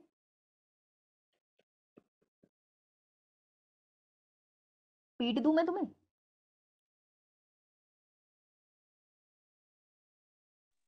Ma'am, it is a old cultivation. वाह देवी वाह, अब नहीं करते हम, कम करते हैं, मैं होती तो भी है। Ma'am Ma'am, there is no convert article them about that. forest into agricultural land. अच्छा, ये झूम कल्टीवेशन है। और कोई? झूमना, इधर से उधर जाना, It is also known as shifting cultivation. Shifting cultivation. तो क्या होता है, करते क्या है? Ma'am, trees are cut and burned out, and then फिर slash and burn method of cultivation. ठीक है, काट दिए, कल्टीवेशन कर दिया। अब शिफ्टिंग कल्टीवेशन क्यों कहते हैं उसको? मैम हम पहले एक पर्टिकुलर जगह पे काटे, एक जगह पे काटते फिर मैम दूसरी जगह एक जगह पे पेड़ पौधे काट दिए, फर्टाइल हो गई सॉइल, पेड़ पौधे के ऑर्गेनिक मैटर से हमने कल्टीवेशन करी वहाँ पे, ठीक है। उसके बाद जब हम अपना हार्वेस्ट कर लेते हैं, फिर उस एरिया को छोड़ देते हैं 10 सालों के लिए, कम से कम कहीं और जाके कल्टीवेशन करते हैं। 10 सालों तक सॉइल अपने आप को रीजनरेट कर लेती है कुछ हद तक, फिर वापस आके वहाँ कल्टीवेशन होगी, कोई और फार्मर कर लेगा या जो फार्मर गया था वही आ जाएगा। तो झूम कल्टीवेशन इज एक एरिया में कल्टीवेशन करो, उसको छोड़ के किसी और एरिया में चले जाओ, इसलिए हम उसको कहते हैं शिफ्टिंग कल्टीवेशन। झूम कल्टीवेशन पे अगर तुम्हें डेफिनेशन सोचनी पड़ रही है तो तुम्हें जरूर सोचने की जरूरत है। तुम क्या पढ़ते हो? झूम कल्टीवेशन तुम 9th-10th ग्रेड से पढ़ रहे हो। Slash and burn cultivation, shifting cultivation, इसी के नाम है सारे, ठीक है। तो व्हाट इज झूम कल्टीवेशन की डेफिनेशन, जो तुमको नहीं आती है इसको लिख लेना, ठीक है। व्हाट इज झूम कल्टीवेशन 11th-12th ग्रेड, तो डेफिनेशन गूगल में भी मिलेगी, वैसे तुम्हारी बुक्स में भी मिल जाएगी आराम से। व्हाट आर इट्स डिसएडवांटेजेस, उसने स्पेसिफिकली डिसएडवांटेजेस पूछी है, ठीक है। तो डिसएडवांटेजेस में ये 1.5 नंबर का क्वेश्चन है, कम से कम 4 लिख कर आना, एट लीस्ट 4 लाइन्स, ओके। तब जाके तुम्हें झूम कल्टीवेशन की डेफिनेशन में तुम्हें आधा नंबर ही देगा, 1 नंबर वो तुम्हें नीचे देगा डिसएडवांटेजेस पे। तो मेक श्योर कि कम से कम 4 लाइनें लिखो, समझ आई? Yes, ma'am. Yes, ma'am. ठीक है, all right. Next question, what is anaphylactic shock? Directly पूछ रहा है एनाफाइलैक्टिक, ये सीधी डेफिनेशन पूछ रहा है। 1.5 नंबर का 2 नंबर का क्वेश्चन है। अच्छा, कैसे एक्सपेंड किया इन्होंने खतरनाक तरीके से। एनाफिलैक्टिक शॉक क्या होता है? जब बॉडी में एलर्जिक रिएक्शन बहुत ज़्यादा हो जाए, किसी कभी कहते हैं ना कि कोई हाइपर एलर्जिक होता है किसी चीज़ को लेके, जैसे पीनट के लिए लोग हाइपर एलर्जिक होते हैं, तो पीनट के कांटेक्ट में ही आते ही अगर उन्होंने गलती से भी कांटेक्ट में आ गए ना, तो पूरा मुंह स्वेलो हो जाएगा उनका, स्वेलन हो जाएगा उनका। तो उसे कहते हैं एनाफाइलैक्टिक शॉक, कि बॉडी में एक्सेसिव एलर्जिक रिएक्शन होगा। जैसे मुझे मिट्टी से एलर्जी है, तो अगर मैं झाड़ू मारूँ और घर में ज़्यादा मिट्टी है तो मेरी छींकें बंद नहीं होती है, नॉर्मल है, ठीक है। लेकिन अगर तुम मुझे खड़ा कर दो जरा रेगिस्तान में और उड़ा दो मिट्टी, मैं पागल हो जाऊंगी। एनाफाइलैक्टिक शॉक में मेरी बॉडी जा सकती है, which is very scary, because anaphylactic shock ऐसा होता है कि बॉडी में इतना इम्यून रिस्पॉन्स आ जाता है एलर्जी के रिस्पेक्ट में, कि अगर इमीडिएटली ट्रीटमेंट ना मिले, एपिनेफ्रिन के इंजेक्शन ना लगाए, तो बचने के चांसेस कम हो जाते हैं, ठीक है। तो व्हाट इज एनाफाइलैक्टिक शॉक? तो मैंने क्या लिख दी डेफिनेशन, ये रही यहाँ पे लिखी है, क्योंकि मुझे डाउट था कि तुम्हें आती है या नहीं, ठीक है। उसके बाद सेकंड क्वेश्चन, तो ये बहुत इजी क्वेश्चन है। मैं कैसे लिखूंगी इसे, देखो बेटा, मैं लिखूंगी आंसर नंबर 30 का ए पार्ट, ठीक है। बिल्कुल क्लियर लिखना, चाहे तुम्हारी कितनी मर्जी गंदी हैंडराइटिंग है, इसको क्लियर लिखना। जिसकी हैंडराइटिंग बहुत गंदी है वो वर्ड्स के बीच में थोड़ा गैप दे के लिखा करो। तुम्हारे पीछे कुत्ते थोड़ी भाग रहे हैं जो जल्दी जल्दी लिख रहे हो, धीरे लिख लो ना, साफ सुथरा। B, name the causative agent of filariasis, why the disease is also called elephantiasis. तो सीधा मत जाना, पहले लिख देना, filariasis is a condition caused by, कौन करता है इसे? Ma'am Bucheria Wuchereria bancrofti. Wuchereria bancrofti is a scientific name, right. तो W कैपिटल, विशेरिया बैनक्रॉफ्टी का B छोटा, ठीक है जी। इसको अंडरलाइन में तुम्हें करना पड़ेगा, तो चलो ये तो दिख गया। उसके बाद why the disease is also called elephantiasis, in this condition the lower abdomen is affected and leg become like a leg of elephant, इसलिए हम उसे एलिफेंटेसिस कहते हैं। अपनी भाषा में लिख सकते हो इतना, तो इतने में तुम्हें बी पे मार्क्स मिल जाएंगे। ठीक है, नेक्स्ट है तुम्हारा सी पार्ट। सी पार्ट बहुत आराम से कर सकते हो। Expand the following abbreviation. तो इस पे तुमको एक्चुअली डेफिनेशन की कोई जरूरत नहीं है, क्योंकि डायरेक्टली तुमसे एक्सपेंड पूछ रहे हैं उसका। तो तुम सी में सीधा लिख सकते हो, सी का 1 ऐसे सही से लिखना। माल्ट क्या होता है, नेको क्या होता है, तो ये मैंने यहाँ लिख दिया। MALT is mucosa associated lymphoid tissue, नेको इज दिस देन दिस। अगर वो इससे लंबे ज़्यादा मार्क्स का क्वेश्चन होता तो मैं एक्सपेंड करती, मतलब इसमें थोड़ी डेफिनेशन भी लिखती, पर जरूरत नहीं है। लेकिन तुम पढ़ के जाना, क्योंकि ये मेंशन कर रहे हो। एड्स पे क्वेश्चन आ सकता है, क्योंकि इन्होंने प्री बोर्ड में डाल दिया है प्रैक्टिस क्वेश्चन में। तो एड्स के ऊपर हमने काफ़ी लंबा एक पूरा एक चैप्टर है ना ह्यूमन हेल्थ एंड डिजीज पे, तो एड्स का पार्ट पढ़ के जाना। ठीक है, वहीं पे तुम नेको के बारे में भी पढ़ लोगे, उसी चैप्टर में तुम माल्ट के बारे में भी पढ़ोगे। ठीक है, जेनेटिक इंजीनियरिंग, चलो ये तुम जेनेटिक इंजीनियरिंग वाले पार्ट में पढ़ोगे, लेकिन ये तीनों एक ही चैप्टर में। ओके, कर सकते हैं ना हम इतना? Yes ma'am. ये क्वेश्चन तो क्लियर हो गया, यहाँ पे लिखा भी हुआ है। Yes, ma'am. Next, how does RNA interference, it is talking about RNA interference, 1000 बार पढ़ा चुकी हूँ मैं। RNA interference help in developing resistance in tobacco plant against nematode infection.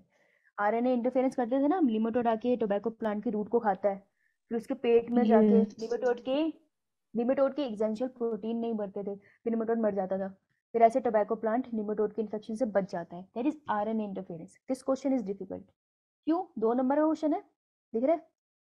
लेकिन ये यस क्वेश्चन मैम। कितना है? एक क्वेश्चन में कितने क्वेश्चंस हैं? एक क्वेश्चन में कितने क्वेश्चन है? एक ही तो क्वेश्चन है। कहाँ है? बता कहाँ है? दिखा दिखा दिखा, क्वेश्चन दिखा, दो का है। कैसे? जब 2 क्वेश्चन होंगे ना, तो बीच में फुल स्टॉप भी आएगा।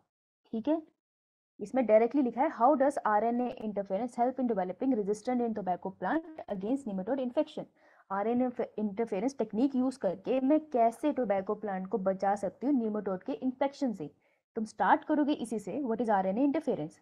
RNA interference is a genetic biotechnology process in which क्या क्या प्रोसेस होता है। तुम छोटा सा उसकी डेफिनेशन देखो, ठीक है, इसकी definition.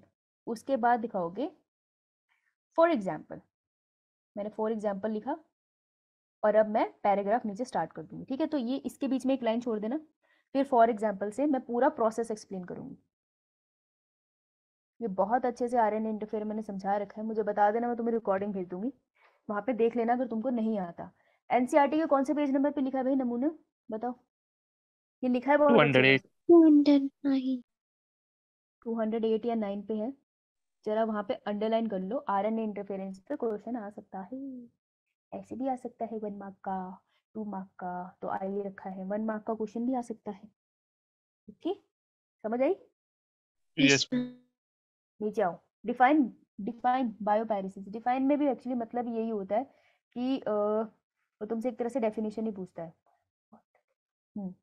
Definition with little explanation.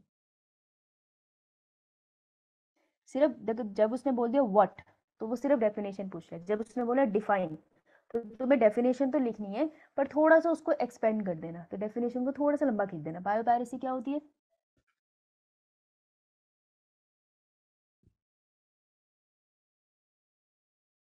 बायोपैरेसी क्या होती है? कौन सा चैप्टर है? Biotech application. बायोटेक एप्लीकेशन का पेज नंबर बता। 214। 214। क्या लिखा है? बायोपैरेसी क्या होती है? 14 ही है। ओके, बायोपैरेसी क्या होती है?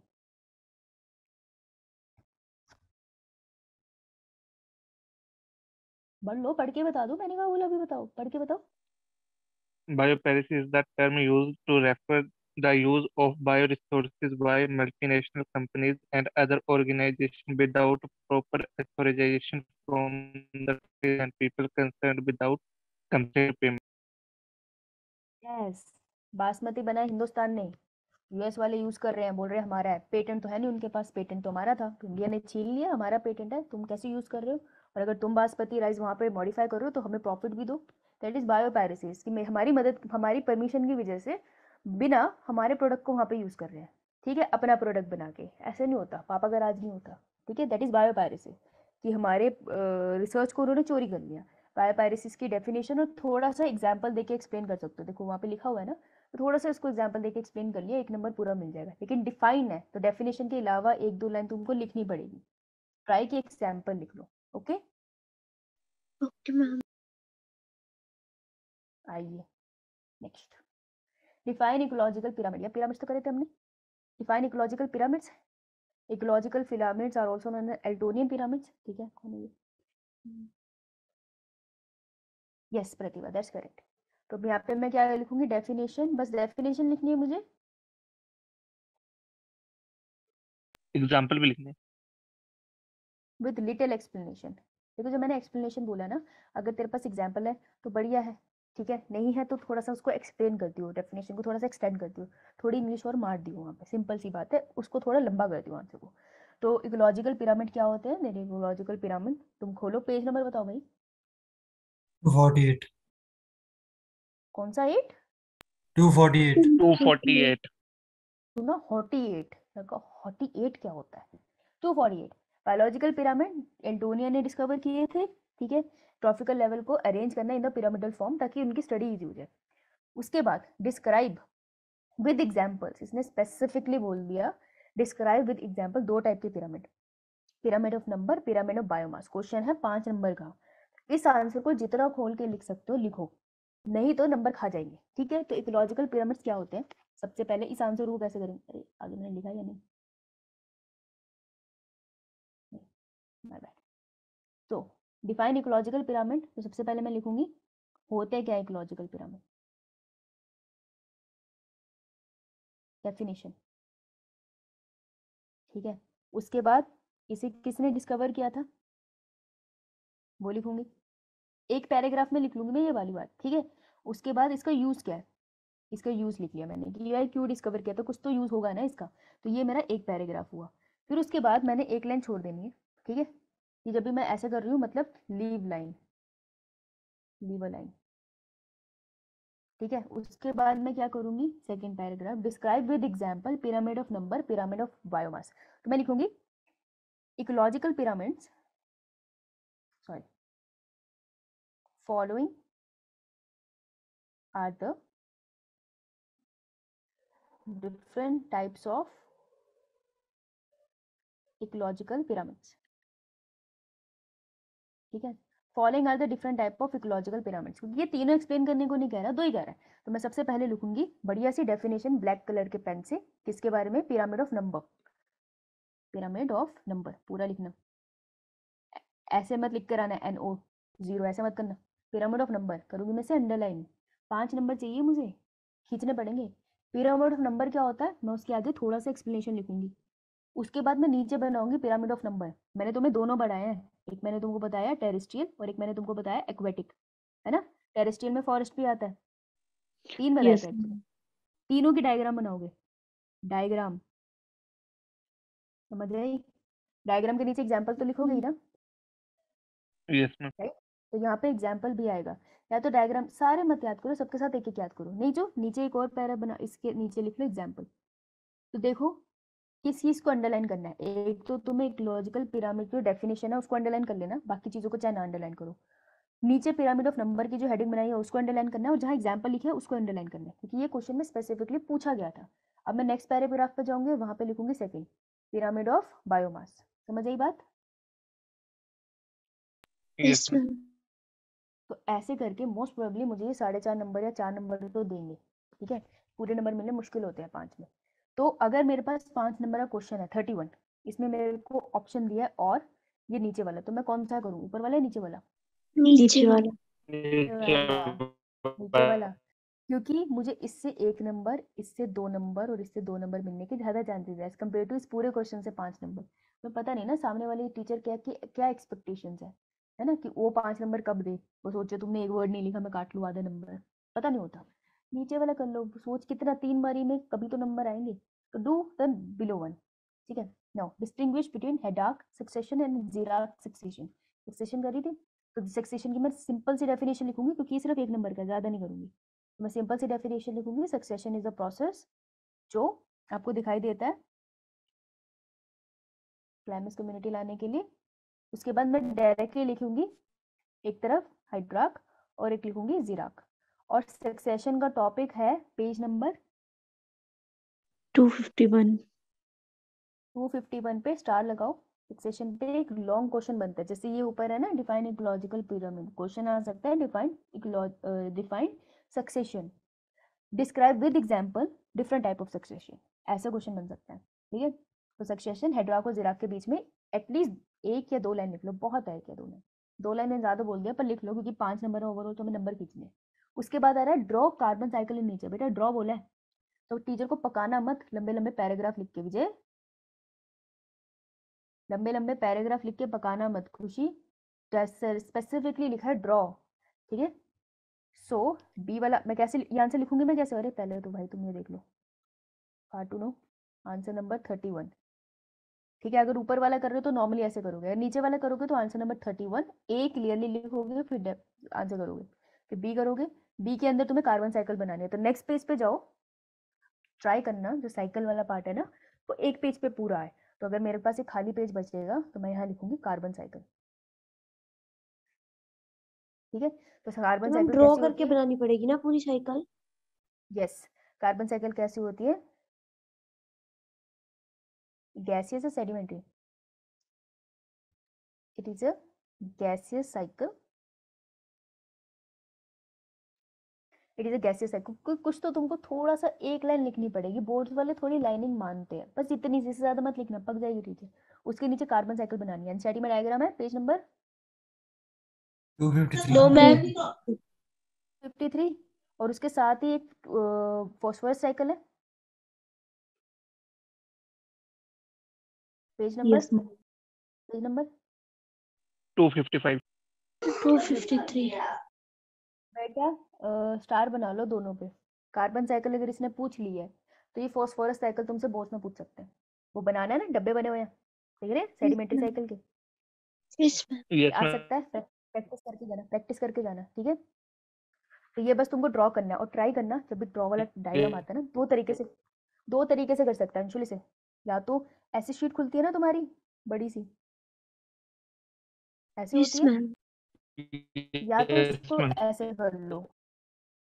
अगर तुम्हें बहुत अच्छे से कार्बन साइकिल आती है, तुझे पता है कि कैसे बनानी है, देख यहाँ लिख कार्बन साइकिल सेंटर में, क्वेश्चन आंसर भाई आंसर पहले मेंशन कर दियो अच्छे से, गलती मत करना।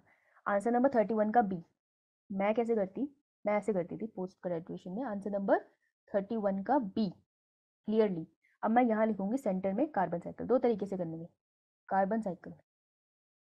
अब तो मैं कोई डेफिनेशन इसमें लिखने नहीं वाली, क्योंकि मेरे को ना जरूरत ही नहीं है। यहाँ ड्रॉ करूंगी मैं कार्बन साइकिल दोनों पेज पे मिला के बहुत अच्छे से। अब वहाँ पे गाय भैंसे मत बनाने लगना, तुम उसका सिंपली लिख देना यहाँ पर काउ या एनिमल, इस तरीके से लिखना। ठीक है, पेड़ वेड़ तो तुम बना सकते हो, एनिमल मत बनाने बैठना, क्योंकि अगर तुमने चूहा बना दिया तो दैट वुड बी ट्रिकी। या तो ऐसे कर लो, या फिर तुम एक काम कर सकते हो कि अपना एक साइड, लेकिन हमेशा कोशिश करना साइकिल डायग्राम बहुत बड़े बड़े पेज पे बनाया करो, साफ साफ। मैंने यहाँ लिख दिया 31 का बी, तो मैं हेडिंग दे दी कार्बन साइकिल, हेडिंग दी है कैपिटल में कार्बन साइकिल। ठीक है, बहुत बढ़िया तरीके से इसको अंडरलाइन किया मैंने। अब कलर करने मत बैठ जाना, बाकी का पेपर भी करना है। यहाँ पे फिर पूरे एक पेज पे मैंने कार्बन साइकिल बनाई। I suggest this one, pencil से बनाओ, पेन से मत बनाना पहली चीज तो, ड्रॉ विद पेंसिल, पेंसिल से बनाएंगे हम इसको और छोड़ देंगे। हम पेपर के एंड में जाएंगे, अगर लास्ट के 5 मिनट में तुम्हारा पेपर हो चुका है और तुम एक बार रीड कर सकते हो, एक बार पेपर जरूर रीड करते हैं, फिर भी तुम्हारे पास टाइम बच रहा है, तब तुम इसके जो लाइनिंग्स है उसको ब्लैक पेन से अंडरलाइन कर सकते हो। लाइन ऐसे बनाया करो पेपर में, जैसे ये लाइन है तो एरो को थोड़ा मोटा कर दिया करो। ठीक है, ताकि ये चीज क्लियर होनी चाहिए कि एरो किस डायरेक्शन में जा रहा है, समझ आई? तो थोड़ा सा एरो को पेंसिल से मोटा कर दिया करो, भरने की जरूरत नहीं है, इतना भी करोगे ना तो बहुत क्लियर हो जाता है पिक्चर, समझ आई? Yes ma'am. ठीक है, बहुत बढ़िया। 5 नंबर मिलने तो चाहिए, इसके अंदर 2 नंबर का क्वेश्चन है, या 2 नंबर का क्वेश्चन है यार, एक डायग्राम पे मिलने तो चाहिए, लेकिन 1 करोड़ साल मत लगा देना इस पे भाई, जल्दी कर लेना, 2 नंबर ही मिलेंगे, जितना मर्जी अच्छा कर ले, ये याद रखना। ठीक है, तो एक पेज पे बना लिया डायग्राम, या दोनों के बीच में बना लिया, पर अगर दोनों शीट्स पे बीच में बना रहे हो तो दोनों शीट इन्वॉल्व होनी चाहिए, ऐसे छोटू सा मत बना देना, ये लड़कों की प्रॉब्लम है भाई, डायग्राम छोटे बनाते हैं, ऐसा मत करना, अच्छे से साफ साफ बनाना, खुल के, शर्माना मत। लास्ट जो 2 नंबर का है, give an account of energy flow in an ecosystem. Energy flow के बारे में पढ़ा है तुमने? Unidirectional. It is a energy always flows in a unidirectional. And energy flow के बारे में और क्या पढ़ा है? 10% law of energy by Raymond Lindeman. वो भी लिखोगे ना एनर्जी फ्लो में. तो एनर्जी फ्लो में तुम एनर्जी का फ्लो क्या होता है एक नॉर्मल डेफिनेशन लिखोगे. फिर उसकी डायरेक्शन लिखोगे कि ये यूनिडायरेक्शनल होती है. फिर तुम उसका लॉ एक्सप्लेन करोगे 10% लॉ ऑफ एनर्जी. तो ये कौन से चैप्टर का पार्ट है? इकोसिस्टम। वहाँ पे डिकम्पोजिशन भी लिखा होगा, दिख रहा है ऊपर इसी के साथ. डिकम्पोजिशन पे लॉन्ग क्वेश्चन बन सकता है, मुझे सच में लगता है वो आ सकता है, तो कर जाना वो. आओ भाई, समझ आ Yes, गया ma'am. सबको? Yes, ma'am. देखो अब इन्होंने एनालिसिस भी भेजी थी कि इन्होंने क्वेश्चन कैसे दिए 3 घंटे में. ह्यूमन हेल्थ एंड डिजीज पे इन्होंने 1 मार्क के 4 क्वेश्चन डाले एमसीक्यू के और 5 मार्क का एक क्वेश्चन डाला है. तो टोटल मार्क्स 9 दिए थे. Human physiology, human health and disease को ये इंपॉर्टेंट चैप्टर समझते हैं. तो कैंसर, एड्स, ये करके जाना. ह्यूमन फिजियोलॉजी में मलेरिया के ऊपर एक लॉन्ग क्वेश्चन बन सकता है आराम से, क्योंकि उसका डायग्राम भी है, राइट. और एंटीबॉडी का जो स्ट्रक्चर बनता है, यही है ना एंटीबॉडी का स्ट्रक्चर बाबलू, Yes, ma'am. उसके Yes, ऊपर ma'am. क्वेश्चन बहुत आराम से. हाँ और जी, एक होता है auto immune disorder. Auto immune disorder पे क्वेश्चन बन सकता है. और क्योंकि कोविड चल रहा था तो वैक्सीन के ऊपर क्वेश्चन बनता है. तो ये चैप्टर जो सारे चैप्टर रिवाइज कर रहे हो, सबसे पहले human health and disease revise करना. आज इसी को रिवाइज करके सोना, पढ़ के सोना अच्छे से. Okay. Yes, ma'am. Microbes in human welfare के अंदर जो सबसे पहले बढ़िया क्वेश्चन बनता है वो एक्चुअली सीवेज वाले ट्रीटमेंट से बनता था. सीवेज ट्रीटमेंट का हमने करा है, लॉन्ग क्वेश्चन एक आ गया था, राइट. उसके बाद बायोटेक्नोलॉजी से इन्होंने क्वेश्चन दे रखे हैं काफ़ी सारे. और इन्होंने बताया है, क्या बताया, कुछ बताया, ये बताया बायोटेक्नोलॉजी के दोनों चैप्टर से क्वेश्चन है. तो मैं ह्यूमन हेल्थ एंड डिजीज़ के बाद अगर मैं देखूँ तो 5 और 6, यानी कि बायोटेक्नोलॉजी की यूनिट है जो मुझे करनी चाहिए. तो पहले मैं करूँगी ह्यूमन हेल्थ. अच्छा, तुमको सारे चैप्टर नहीं आ रहे? No, ma'am. No ma'am. ठीक है, पहले मैं करूँगी ह्यूमन हेल्थ, उसके बाद मैं करूँगी बायोटेक की यूनिट, और मैं अपनी सारा कुछ एंड करूँगी विद इकोलॉजी, है ना. इकोलॉजी में तो किसी भी चैप्टर से कुछ भी आता है. बायोडाइवर्सिटी एंड कंजर्वेशन से क्वेश्चन जरूर आएगा, हमेशा आता है, पक्का आएगा, फिक्स है. मैम कौन सा इम्पोर्टेंट? ये नहीं पता यार. बायोडाइवर्सिटी एंड कंजर्वेशन से क्वेश्चन जरूर आएगा, कंजर्वेशन के मेथड, लेकिन कौन सा ये नहीं मैं बता पाऊंगी. और ये बहुत इजी चैप्टर है, तो ये तो पढ़ सकती है. इसकी रिकॉर्डिंग भी है, चाहे तो ना थोड़ा फास्ट स्पीड में करके एक बार क्विकली देख ले रिकॉर्डिंग. अगर तुमको याद नहीं हो रहा तो संडे को ना इकोलॉजी की यूनिट खत्म करके सुनना, अगर मंडे को पेपर है तुम्हारा, ठीक है.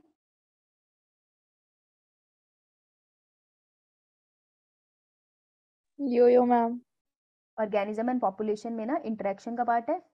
तो चार्ट है, दिख रहा है तुम्हें, पेज नंबर जहाँ पे लिखा है, अरे म्यूचुअलिज्म, पैरासिटिज्म, कोवेंजलिज्म. 232. 232 इस चैप्टर में ये मत भूल के जाना, इससे एक क्वेश्चन जरूर आता है, पक्का आएगा कहीं ना कहीं, मोस्टली एमसीक्यू में आएगा. 232 तो जो भी इंटरेक्शन है उसके साथ एग्जाम्पल जरूर करना, एनसीईआरटी वाला, पक्का एक क्वेश्चन आएगा, मैं श्योरिटी से कह सकती हूँ, ठीक है. बायोडाइवर्सिटी कंजर्वेशन से भी क्वेश्चन आएगा ही आएगा, ठीक है. चलो आओ भाई एमसीक्यू कर ले.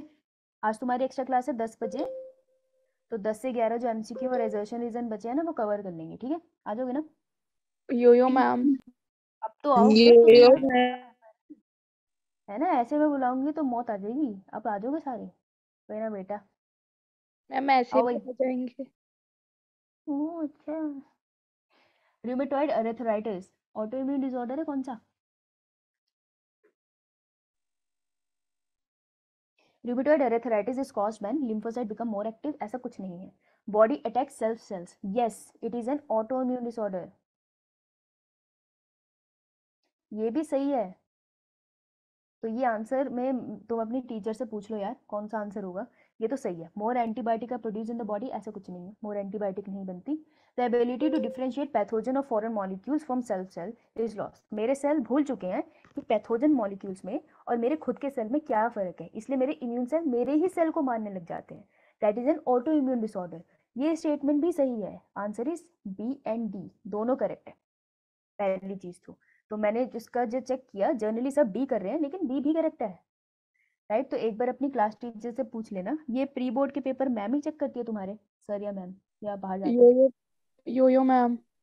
तो बेटा उनसे पूछ लेना उनको क्या लगता है, और वो जो बोल रहे हैं उसके अकॉर्डिंग जाना। टेक्निकली दोनों करेक्ट है, यो यो मैम। लेकिन ज़्यादा अच्छे से एक्सप्लेन डी वाला है, तो अगर तुम्हें फिर भी एक ही सिलेक्ट करना होता तो तुम डी पे जाते, ठीक है।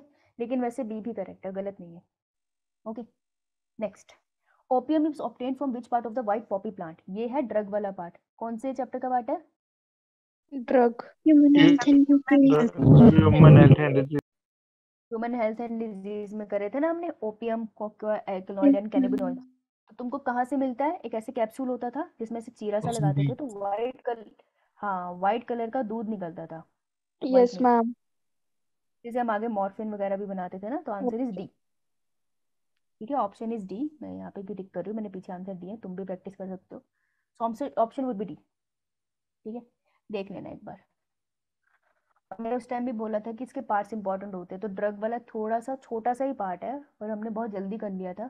तो अगर ड्रग वाली प्रेजेंटेशन भी खोलोगे, प्रेजेंटेशन जैसे है ना आप लोगों के पास, तो उसको खोलोगे वहाँ भी नोट्स मिल जाएंगे। नाउ ये क्वेश्चन बहुत इंपॉर्टेंट है, इसमें से कोई ना कोई ये क्वेश्चन घूम फिर के आएगा, ध्यान से देखना। So the tumour that remains confined, confined मतलब वहीं रुक जाना, confined to their original location, जहाँ पर वो पैदा हुआ है ट्यूमर वहीं पे वो रह रहा है, and do not spread to other parts of the body and cause little damage are called. तो वो ट्यूमर को हम क्या कहते हैं जो एक ही जगह पे रहते हैं और कहीं और स्प्रेड नहीं होते हैं। मतलब अगर ट्यूमर ब्रेस्ट में हुआ तो ब्रेस्ट में रह रहा है और कहीं स्प्रेड नहीं हो रहा, ऐसे वाले ट्यूमर को, क्योंकि ट्यूमर दो टाइप के ही होते हैं, एक होता है मैलिग्नेंट, है ना, और एक होता है बेनिंग। बेनिंग कैसे याद रख सकते हो? बेनिंग से तुम याद रख सकते हो बैठना, जो एक जगह बैठा वो वहां से उठेगा ही नहीं। तो benign tumours are the one, तो जहां पर हुए वहीं रहते हैं, तो आंसर वुड बी सी, ठीक है। अब क्वेश्चन इसमें तुम्हें पता होना चाहिए मैलिग्नेंट ट्यूमर्स क्या होते हैं, कि अगर मान लो ये ब्रेस्ट है और ब्रेस्ट में ट्यूमर जनरेट हुआ है, तो कुछ सेल्स यहाँ से निकल जाएंगे, कैंसरस सेल ब्लड वेसल्स के थ्रू ट्रेवल करेंगे बॉडी में, कहीं पे भी जाकर वो सेटल हो जाएंगे। मान लो ब्रेन में गए और ब्रेन में जाकर सेटल हो गए, अब वहाँ पे वो ब्रेस्ट टिश्यू बनाने लग जाएंगे, तो ब्रेस्ट की डेवलपमेंट ब्रेन में तो पूरी हो नहीं पाएगी, लेकिन वहाँ पे वो ट्यूमर जनरेट कर देंगे। तो ये वाले जो कैंसर होते हैं जो एक पार्ट से दूसरे पार्ट में फैल सकते हैं, वो होते हैं malignant tumours. Malignant tumour later on leads to cancer, और ये प्रॉपर्टी सेल्स की कि वो एक जगह से दूसरी जगह ट्रेवल कर पा रहे हैं through blood, this is known as metastasis, ठीक है। तो इसे हम कहते हैं मेटास्टेसिस, और ऐसे वाले ट्यूमर को मेटास्टेटिक ट्यूमर्स, ठीक है। सो मेटास्टेसिस का जो डेफिनेशन है वो तुमको आना चाहिए, इस पे क्वेश्चन आ सकता है बहुत आराम से। ओके, समझ आई? Yes, ma'am. तो वहां पर मेटास्टेसिस ये है ह्यूमन हेल्थ एंड डिजीज में। मेटास्टेसिस तुमको दिखाया गई, कैंसर में जाओ, मेटास्टेसिस वहां पे बोल्ड में लिखा होगा बेटा। 157 है ना बेटा, इसे अंडरलाइन कर लो, बहुत इंपॉर्टेंट है ये। ओके चलो, रेड वाले पिलो कवर ले लिया मैंने, रेड वाले pillow cover. Let's move on to the next one. Which of the following is a fungal disease? बहुत सिंपल है ये, ह्यूमन हेल्थ एंड डिजीज में हमने स्टार्टिंग में की थी। स्टार्टिंग में हमने सबसे पहले कौन सी डिजीज करी थी? बैक्टीरियल नहीं, पहले हमने करी थी बैक्टीरियल, फिर हमने करी थी वायरल, फिर हमने करी थी फंगल, Fungal. फिर हमने करी थी प्रोटोजोन, राइट। उसके बाद हम लोग इम्यूनिटी की तरफ चले जाते थे, राइट। चैप्टर ऐसे डिवाइडेड है ना, पहले ये डिजीज करते थे, ठीक है, फिर हम जाते थे इम्यूनिटी के कॉन्सेप्ट को पढ़ते थे, डिफरेंट टाइप ऑफ इम्यूनिटी होती है। फिर इम्यूनिटी में हम एंटीजन एंटीबॉडी का कॉन्सेप्ट पढ़ते थे, एंटीबॉडी पढ़ते थे। फिर हम पढ़ते थे एड्स के बारे में, फिर हम पढ़ते हैं कैंसर के बारे में, और फिर कुछ जर्नल चीजें पढ़ते हैं जैसे कि वैक्सीन, जैसे ऑटो इम्यूनिटी, जैसे कि स्किड क्या होता है, राइट। चैप्टर कुछ ऐसे ही डिवाइडेड है। तो फंगल कौन सा होता है? That is a D, ringworm is a fungal infection. लेकिन यहाँ पे उन्होंने डिजीज हाँ डिजीज मेंशन करी है ना, कौन कौन सी? Ascariasis, very good Rashika, ascariasis, gonorrhoea, malaria. That means आपके स्कूल वाले इनसे क्वेश्चन भी डाल सकते हैं, तो नेक्स्ट टाइम वो फंगल की जगह प्रोटोजोन डाल देंगे, तो मलेरिया आंसर हो जाएगा, राइट। तो ये डिजीजेस को पढ़ के जाना, एटलीस्ट इन 3 डिजीजेस को पढ़ के जाना। Okay Yes, ma'am. और क्योंकि ये भी कोई प्रोफेसर ही तो डाल रही है ना ये question bank, that means this is important. Okay, तो ये ना जो एमसीक्यूज होते हैं और रिजर्वेशन रीजंस होते हैं, ये आपको नीट से उठा के आएंगे। एमसीक्यू तुम देखना, तुम नीट के पेपर में तुमको ऐसे एमसीक्यू मिल जाएंगे प्रैक्टिस करने के लिए।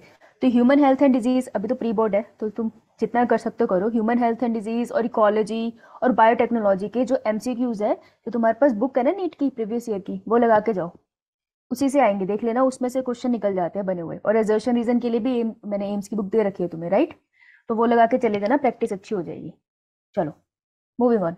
Beside converting milk into curd, दूध को कर्ड में कन्वर्ट करता है लैक्टिक एसिड, हमें पता है दही ज्यादा न्यूट्रिशियस होता है, तो न्यूट्रिशन क्वालिटी इंक्रीज होती है। तो कौन सी विटामिन है जो दही के अंदर ज्यादा होता है जब लैक्टिक एसिड वर्क करता है? Vitamin B12. B12. हाँ, विटामिन B12 किससे रिलेटेड हमने कहाँ पढ़ा? गुड हर्षिका वानी, विटामिन Good. B12 और कहाँ पढ़ा है? माइक्रोब्स एंड विटामिन B12 और कहाँ पढ़ा है? Castle intrinsic factor. Castle intrinsic factor, याद करना। तो डाइजेशन में जाके एक बार इसको देख लेना, अब जब पढ़ ही रहे हो तो रिवाइज कर लेना, ठीक है? तो विटामिन B12 इंक्रीज हो जाता है, कर्ड में होता है अच्छा खासा, तो विटामिन B12 वहां से मिल सकता है, दही खाना चाहिए। Moving on. Which of the following mixture of gases represent biogas? भाई बायोगैस की गैसेस के नाम बताओ सबसे ज्यादा। Methane, Methane. फिर Hydrogen sulfide. Hydrogen Right. Sulphide. एनसीईआरटी में लिखा है hydrogen sulphide. Yes ma'am, yes ma'am. और carbon Carbon dioxide, dioxide. Carbon. Carbon dioxide. और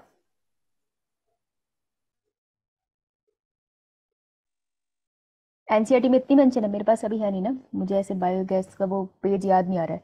कौन से पेज नंबर पे बताना जरा, एक और आने यहाँ पे पेज नंबर कौन सी? एनटीआरसी से देख रहे हो तुम, पेज नंबर तो बता दो।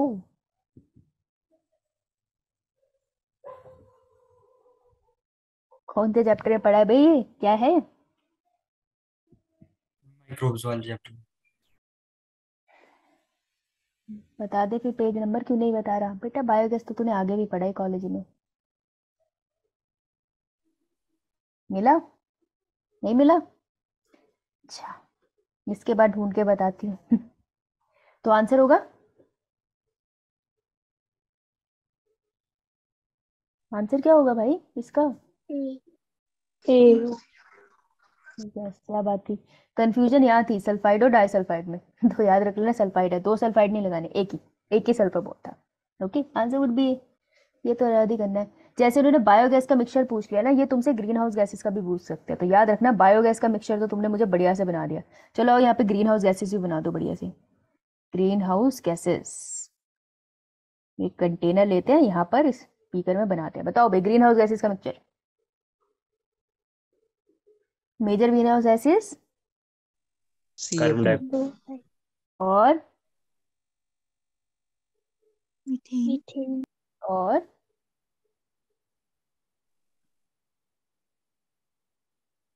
185 पेज नंबर पे है। ओके अंशु, मीथेन और ग्रीन हाउस गैसेस का पेज निकालो और वहां पे ऐसे पाई चार्ट बना होगा। पागल हो क्या? ग्रीन हाउस गैसेस नहीं पता तुम्हें? बताओ। क्लोरोफ्लोरोकार्बन, क्लोरोफ्लोरोकार्बन, जोर से क्यों नहीं बोल रही थी? शर्मा किससे रही है? और N2O. NTO, right? These are the green house gases जो मेनली होती है। आर्टिफिशियल ग्रीन हाउस गैसेस में जो दूसरी वाली ओजोन होती है ना, बैड ओजोन, बैड ओजोन कहाँ पे मिलती है आपको? Troposphere. ट्रोपोस्फेयर में, तो वो भी as a green house gases का काम करने लगी है। समझ आई? ये मिक्सचर तुम्हें पता होने चाहिए, पूछ सकते हैं। बायोगैस पूछा है तो तुमसे ग्रीन हाउस गैस भी पूछ सकते हैं, पता होने चाहिए यार ये। तो इसका आंसर ये है। Let's move on to the next one. Select the correct group of bio control agent. क्या होते हैं बायो कंट्रोल एजेंट? क्या होते हैं बायो कंट्रोल एजेंट?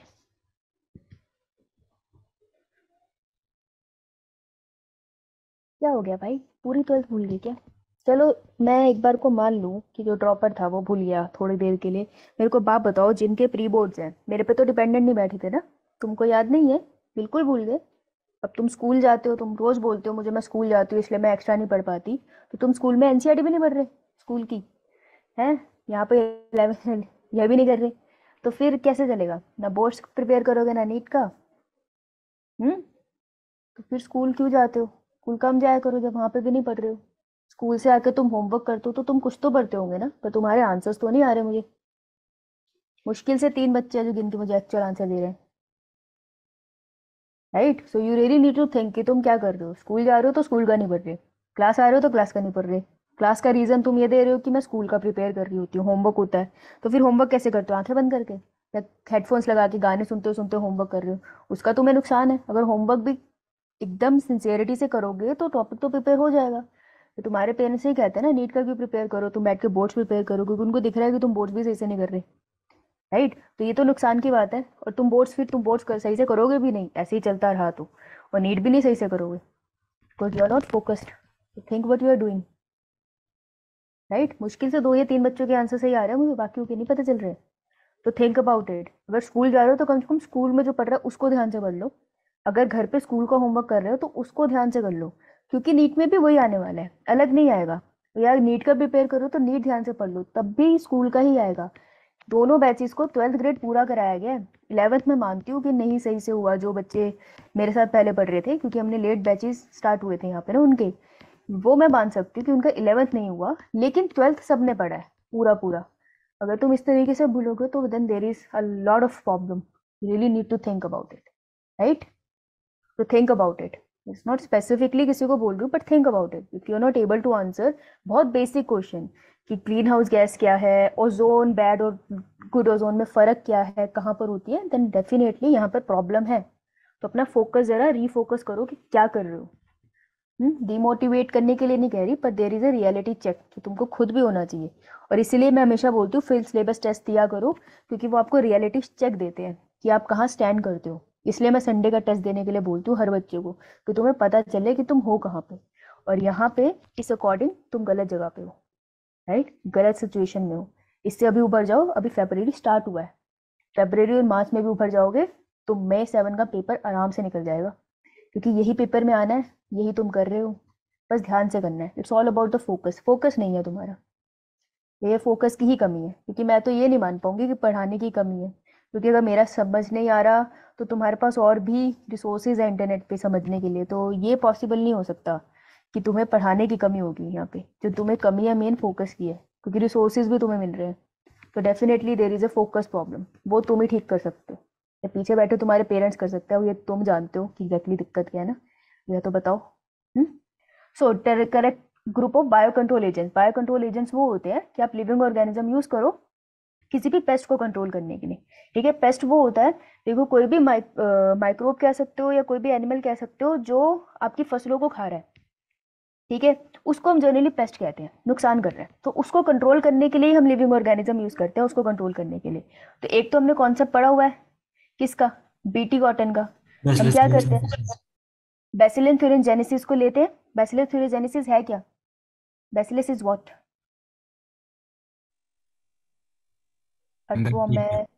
बैक्टीरिया।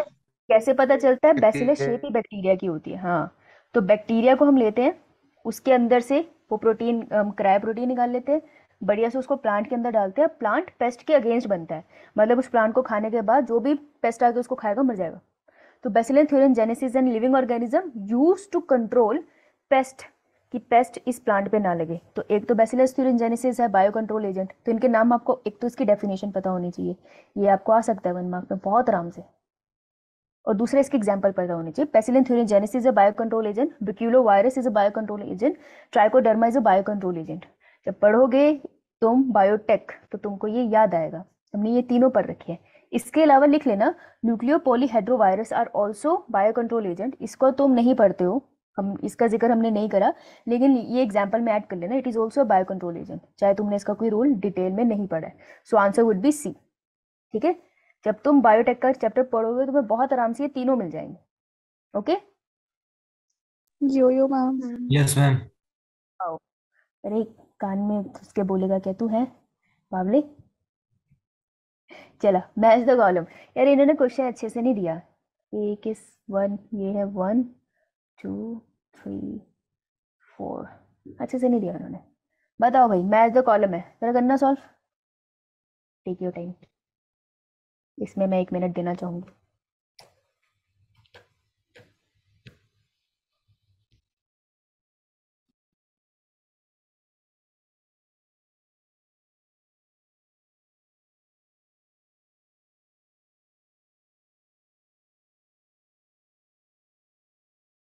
अपनी कॉपी में से नीचे मत देखा करो, नीचे देखने से खराब हो जाता है क्वेश्चन, मैथ्स का कॉलम तो खराब हो जाता है। ऊपर देख के सॉल्व करो, पहले आंसर निकालो, वो आंसर नीचे ढूंढो। मोहिनी का आंसर आ गया है। Okay Mohini, we will check, मैंने सॉल्व नहीं किया है, तुम्हारे साथ करूंगी अभी। करो करो, 1 मिनट है,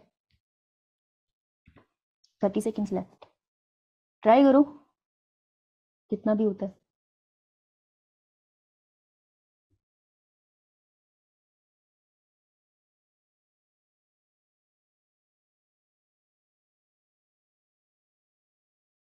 क्या बात, मोहिनी है हमारे पास, जब ईशा का आ गया, गुड। मोहिनी एक ही बार में आंसर समझ गई थी मैं, 3 बार क्यों भेजा तूने?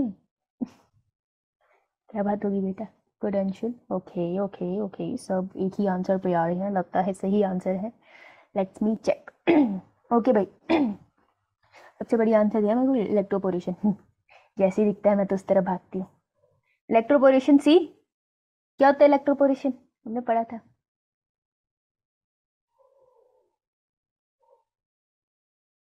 जीन गन पढ़ा था, जीन गन वाले टॉपिक में इलेक्ट्रोपोरेशन भी आता है। वेक्टरलेस जीन ट्रांसफर होता है, उसी को कहते हैं ना इलेक्ट्रोपोरेशन। हेलो ओशियन, उसको कहते हैं, नहीं कहते हैं? Yes, ma'am. इलेक्ट्रिक करंट देके पोर बना लेते थे हम। हाँ हाँ हाँ हाँ, तो ये क्या प्रोसेस है?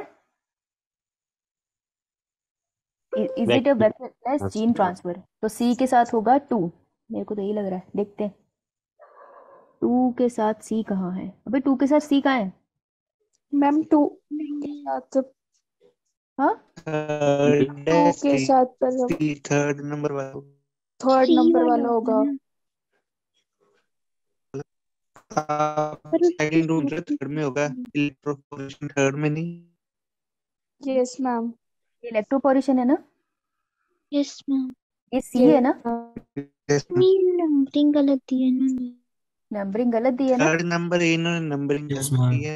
यस मैम, गलत दी है नंबरिंग यार, क्योंकि ए बी 1 2 3 4 तो यहाँ लिखना पड़ेगा, ABCD इन्होंने दिए, इसके साथ Yes, तो ma'am. वेक्टरलेस जीन ट्रांसफर ही है, तो ऑप्शन बनाने पड़ेंगे हमें। ओहो, सी के साथ लिखो 3 2 3 4, बहुत बढ़िया बहुत बढ़िया, कठिन कर दिया इन्होंने जीवन। मैं कैसे जल्दी जल्दी से क्वेश्चन करके आगे जाती, बताओ। थर्ड के साथ सी। अच्छा ठीक है, vehicle DNA is cloning vector, Cloning vector, के ऊपर जाता है ना, तो बी का हमारे पास हो गया 1। 1. Yes ma'am. D for dog is sticky end is Restriction. Restriction endonucleus. एंडोलिक्लिस। यार मैं इसको बार बार क्यों मिटा रही हूँ? D का हमारे पास हो गया, Restriction endonucleus. C. D का हो गया 3। अबे ये है, तो बचा क्या हमारे पास, A का क्या बनेगा? Fourth. Recombinant DNA technology. हाँ तो ये ऑप्शन लिख लो, क्योंकि Yes, ये ma'am. आंसर नहीं दिया गया है, पापी कहीं के।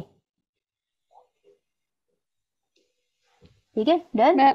मैम फिर हम एग्जाम C में भी ऐसे ही खुद से ऑप्शन लिखेंगे? मैम अरे दिया नहीं नहीं, कहाँ दिया है? Ma'am option C. Option C ये ठीक तो है मैम। ऑप्शन सी ठीक तो है, ऑप्शन सी दिया तो है। तो फिर क्या गलत देख रही थी मैं? नंबरिंग गलत करी थी क्या? मैम जहाँ नंबरिंग गलत, मैम नंबरिंग गलत कर रहे थे, ऑप्शन सी। ऑप्शन सी में यस C, मैम, सही है। सही है, सही है मैम। ऑप्शन सी सही कैसे है? मैम तीसरे का सही है। यहाँ पर तीसरा मैम सी, सी का फोर्थ का सी मैम सही तो है, फोर्थ का सी, 3 का दूसरा, सेकंड का फर्स्ट, का फोर्थ।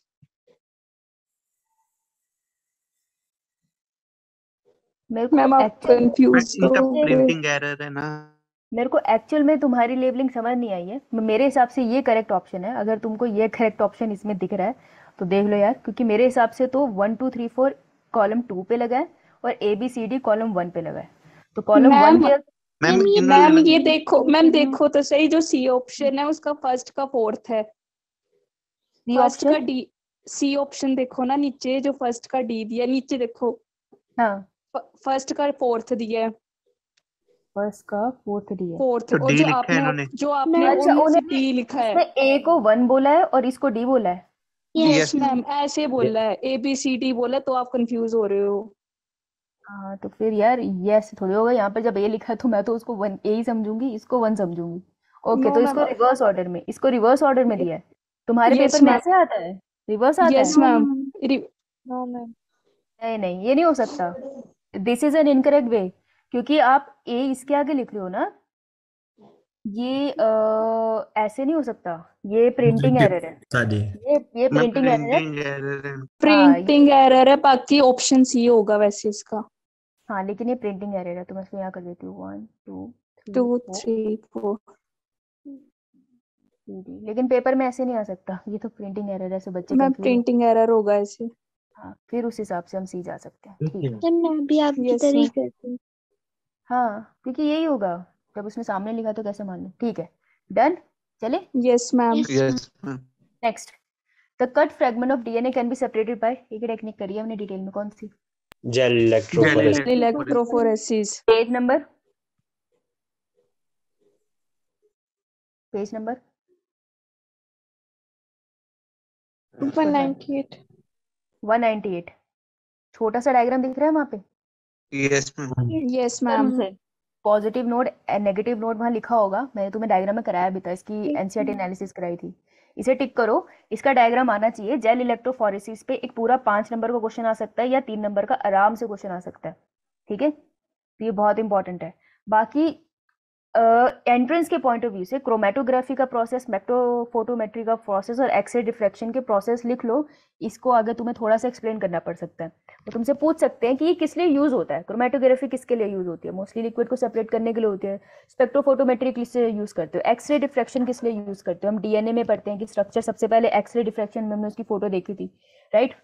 सो इसकी नॉर्मल की ये किस लिए यूज होते हैं, ये प्रोसेस आपको एंट्रेंस पॉइंट ऑफ व्यू से पता होनी चाहिए। स्कूल के पॉइंट ऑफ से जेल इलेक्ट्रोफोरेसिस पे एक लॉन्ग क्वेश्चन बनता है, ठीक है, clear? Yes yes ma'am, ma'am. तो प्रिपेयर करके जाना। आओ भाई। Yes ma'am, Eli Lilly company launch genetically modify human insulin. Human insulin Eli Lilly ने कब बनाया था? 1983। 1983। आंसर इज यस, ठीक है। और ह्यूमन इंसुलिन का वहां पे डायग्राम है ना, पिक्चर, कार्टून पिक्चर होगी वहां पे। यस मैम, बेटा टिक कर उस पे, एक जिक्र कर रहे हैं ना, ये पूछ सकते हैं। ह्यूमन इंसुलिन का एग्जांपल आता है और नीट में भी आता है, उस डायग्राम के ऊपर वो क्वेश्चन करते हैं कि कौन से वाले बॉन्ड बने हैं। उसको जब हम जेनेटिक मॉडिफिकेशन करते हैं, ए बी सी सेगमेंट होता है, तो हम किसको हटाते हैं? सी सेगमेंट को हटाते हैं और ए और बी को, हाँ, और उसको हम जोड़ देते हैं लेबोरेटरी के अंदर, right. So it's a good important concept, tick कर लेना। नेक्स्ट, इसका आंसर होगा C. Next, the first clinical gene therapies was given for which genetic disorder? किस जेनेटिक डिसऑर्डर के लिए दी थी? Adenosine ADA deaminase. Deficiency. ADA deficiency. Full form? Adenosine adenine diamine, adenine diamine नहीं है कुछ भी, एडीए। एडिनोसिन एक्वायर, चैट में लिखो, चैट में लिखो, चैट में लिखो। आंसर इज बी, ठीक है। चलो तब तक आगे चलते हैं, मुझे खत्म करने हैं घंटे में। Adenosine. Adenosine deaminase, yes yes correct. Ma'am, चलो आओ, hibernation and this is aestivation. Hibernation and aestivation is commonly seen in, किस में दिखती है तुमको? सर्दियों गर्मियों में सो जाते हैं एनिमल ताकि वो हीट, उसको हीट को या बहुत ठंडी को कर पाए। हाँ, ओक्यूलोथर्म्स, इन्हीं को हम बोलते हैं कोल्ड ब्लडेड। Cold blooded. और क्या बुलाते हैं? कॉन्फॉर्मर्स। और क्या बुलाते हैं?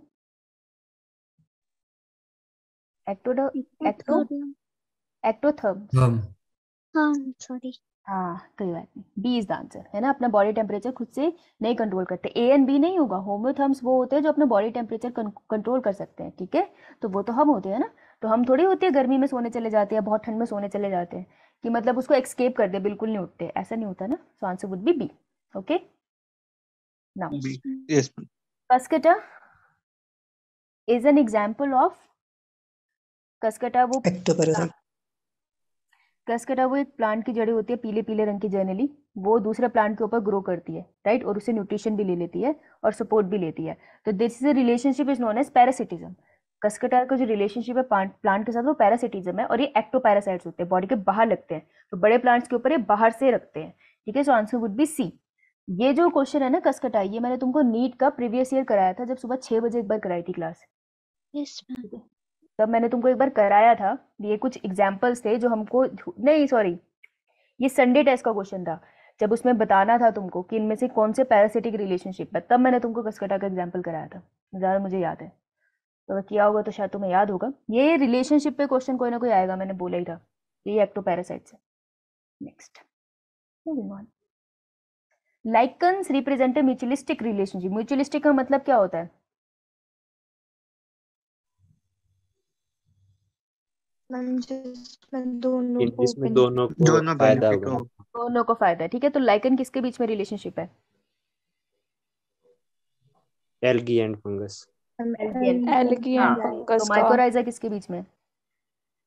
Root and fungus. फंजाई और रूट्स एंड ए हाँ, हायर फंगस। प्लांट के रूट्स और fungus, right. So answer would be B. तो यस यार मैम। तुमसे माइकोराइजा, ये कौन से चैप्टर का पार्ट है?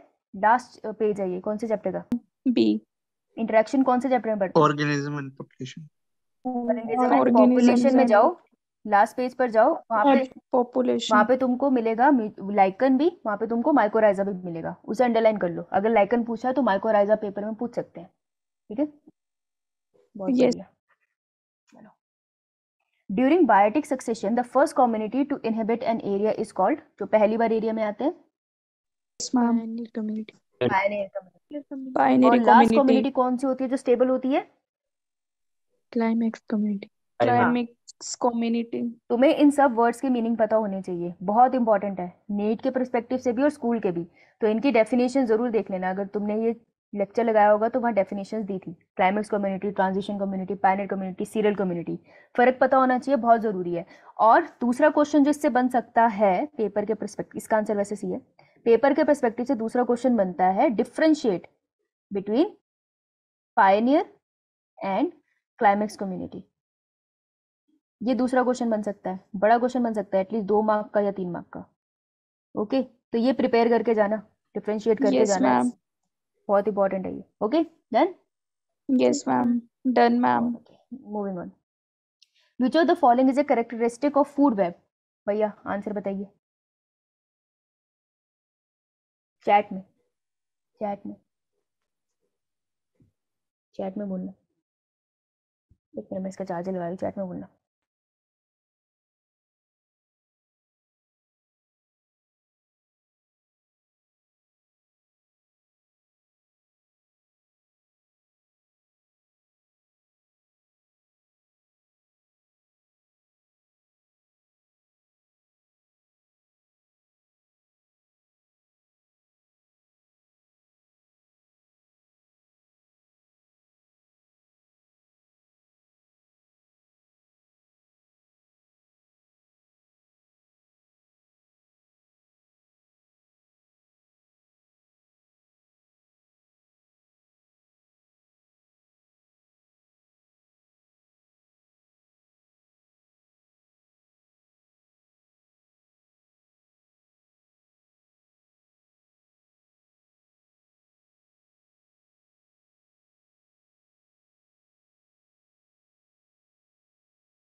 हाँ, इसलिए कहते हैं कि क्वेश्चन को पूरा पढ़ लिया करो, सारे ऑप्शंस को। कभी कभार तुम्हें लगता है सही है एक ऑप्शन, लेकिन बाकी ऑप्शन पढ़ने बड़े जरूरी है, नहीं तो गलत हो जाता है आंसर। देखो कैसे गलत होता है। विच of the following is a characteristic of food web? Food web का कैरेक्टरिस्टिक क्या है? ठीक है, पहला, it is form by interlinking of food chain. Food chain की इंटरलिंकिंग से ये बनता है, करेक्ट।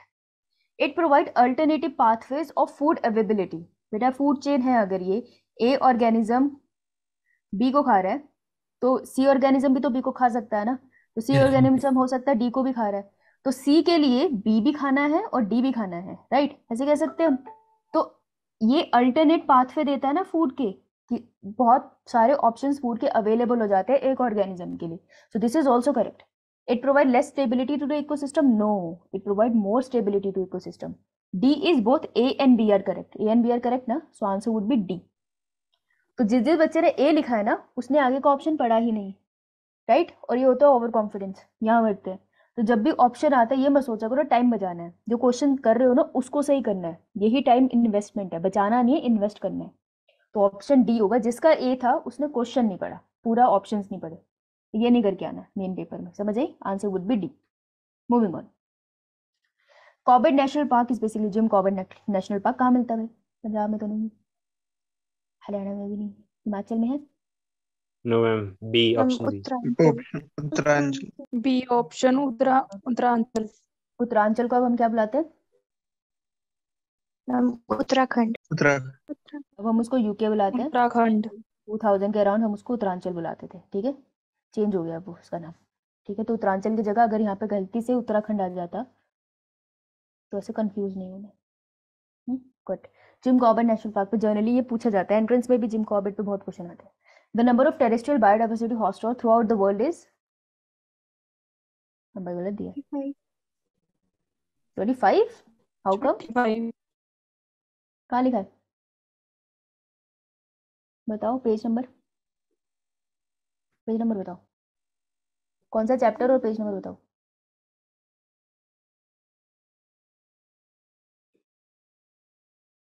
चैप्टर बताओ, पेज। बायोडाइवर्सिटी है ना, पेज नंबर पेज नंबर ढूंढना पड़ेगा।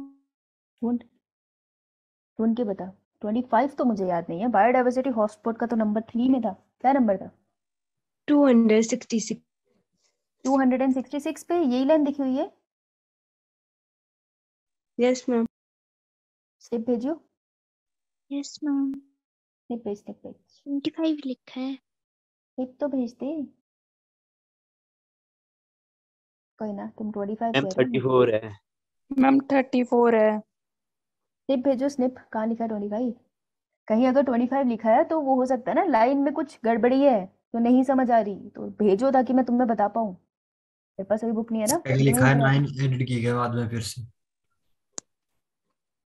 है ना? लिखा है ऐसा?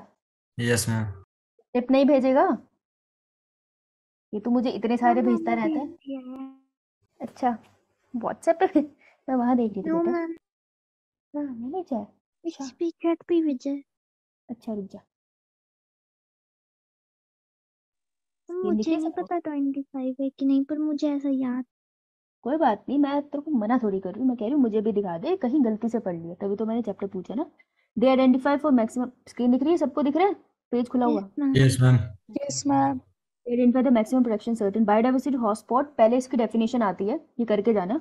Very high level of species richness and high degree of endemism. दो चीजें होती है वहाँ पे, स्पीशी रिचनेस और एंडेमिज्म। ये दो वर्ड है जो आपके डेफिनेशन में होने चाहिए। That is species confined to that region, not found anywhere else. वहीं पे रहती है स्पीशी, बाहर नहीं मिलती। एंडेमिज्म की वो डेफिनेशन पूछ सकते हैं। और इन सीटू कंजर्वेशन है, ये भी क्वेश्चन बनता है। बायोडाइवर्सिटी हॉटस्पॉट पे क्वेश्चन आते हैं। Initially, 25 biodiversity hotspots were identified, but subsequently 9 more have been added to the list. तो total कितने हुए? 34। 34। और Answer would be 34। 34। लेकिन इन्होंने दिया नहीं ना, तो यहाँ तो पे मैम एरर तो मैम हम एरर तो है, मैम एरर है बेटा, पेपर में एरर है। तो ऐसे वाले क्वेश्चन में तुम अपनी टास्क टीचर को बुला के सर खाओगे, और अगर बोर्ड्स में ऐसा एरर आएगा तो बोर्ड्स के एरर में तुम क्या करोगे? फिर तुम उस क्वेश्चन का कुछ कर नहीं सकते हो। अगर तो वो एमसीक्यू पॉइंट पे आ रहा है और उसमें एरर है तो फिर वहाँ पे भरा जाता है कि बोर्ड के पेपर में ये क्वेश्चन गलत आया है, तो फिर बच्चों को उस क्वेश्चन के लिए एक्स्ट्रा मार्क्स दे दिए जाते हैं, सबको एक एक नंबर मिल जाते हैं। Yes ma'am. यस तो क्वेश्चन में एरर होगा, तुमको क्लियरली पता 34 इज द आंसर, लेकिन नहीं दिया है तो तुमको फिर वो क्वेश्चन क्या करोगे? नहीं कर, छोड़ के आ जाएंगे। छोड़ के आ आपने जाएंगे। एक बार अपनी टीचर से पूछना, मुझे एक बार टीचर से कंफर्म कर लेना। वैसे जनरली ऐसे क्वेश्चन करके आते हैं, उनको मार्क्स मिलते हैं या नहीं मेरे को अभी याद नहीं है, मैं एक बार पूछ के बताऊंगी। मैम करना तो पड़ता है मैम, शायद ग्रेस मार्क्स मिलते हैं इसमें। मुझे एक बार पता करना पड़ेगा, मुझे याद नहीं, किसी स्कूल टीचर से पता करके बताऊंगी, ठीक है? सो इस ये एरर क्वेश्चन है, छोड़ रही हूँ मैं से। नेक्स्ट, ओके, डायरेक्शन देख लो भाई। Two statement question, assertion reason, the favourite one. Assertion reason यहाँ पे भी एरर है शायद, ये ट्राई करता हूँ। हाँ अंशुल, पर स्टिल मुझे एक बार पता करने दे। ओके, सो पर ऐसा मत करना ना कि तुमको आंसर नहीं पता तो तुम उसको टिक करते जा रहे हो सोच के कि क्वेश्चन ही गलत है। यहाँ पे तुमको श्योरिटी है क्वेश्चन गलत है, उसको ट्राई करोगे ना ताकि तुमको ग्रेस मार्क मिले। तो ऐसे नेगेटिव मार्किंग वाले में, स्कूल में नेगेटिव मार्किंग होती है नो मैम। No ma'am. बेटा? सबसे नियरेस्ट आंसर 30 है, टिक करके आना, छोड़ के मत आना। Okay ma'am. हाँ, एंट्रेंस में बहुत ही रेयर चांसेस है कि नीट के क्वेश्चन पेपर में गलती होगी, बहुत रेयर, बहुत ज़्यादा ध्यान से बनाया जाता है वो paper. Okay, now assertion reason, अगर बोथ assertion और रीजन ट्रू है और are be reason correct explanation of assertion की, तो ए देंगे। assertion and reason are true and R is a incorrect explanation of A, ठीक है।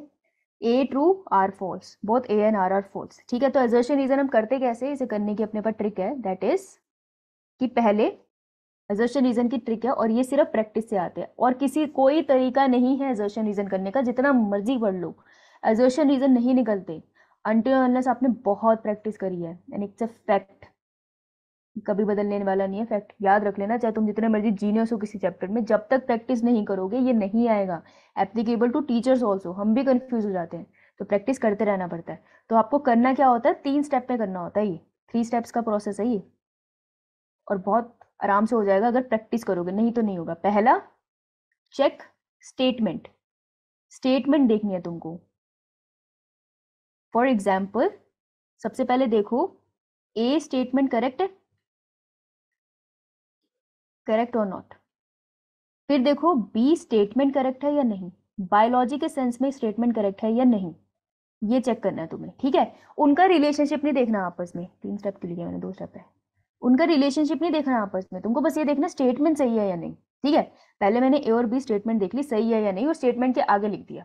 फिर सेकंड स्टेप में देखोगे relationship between A and B, कि ए और बी के बीच में रिलेशनशिप है क्या। assertion रीजन, जो रीजन है वो जस्टिफाई कर रहा है assertion को, मुझे खांसी हो रही है, ये स्टेटमेंट ए है, assertion है कि मुझे खांसी हो रही है, ठीक है। रीजन दे रखा है मैंने कि बाहर गर्मी बहुत है, ओके। तो बायोलॉजिकली अगर मैं देखूँ इस टाइम पे, मैं कह सकती हूँ कि हाँ भाई खांसी हो रही है, बायोलॉजिकली सही है, मुझे खांसी दिख रही है किसी को होते हुए, और रीजन में जो स्टेटमेंट है उसको देखूँ बाहर गर्मी है, तो मे भी हम अप्रैल की बात कर रहे हैं और बाहर सच में गर्मी है, तो दोनों स्टेटमेंट सही है।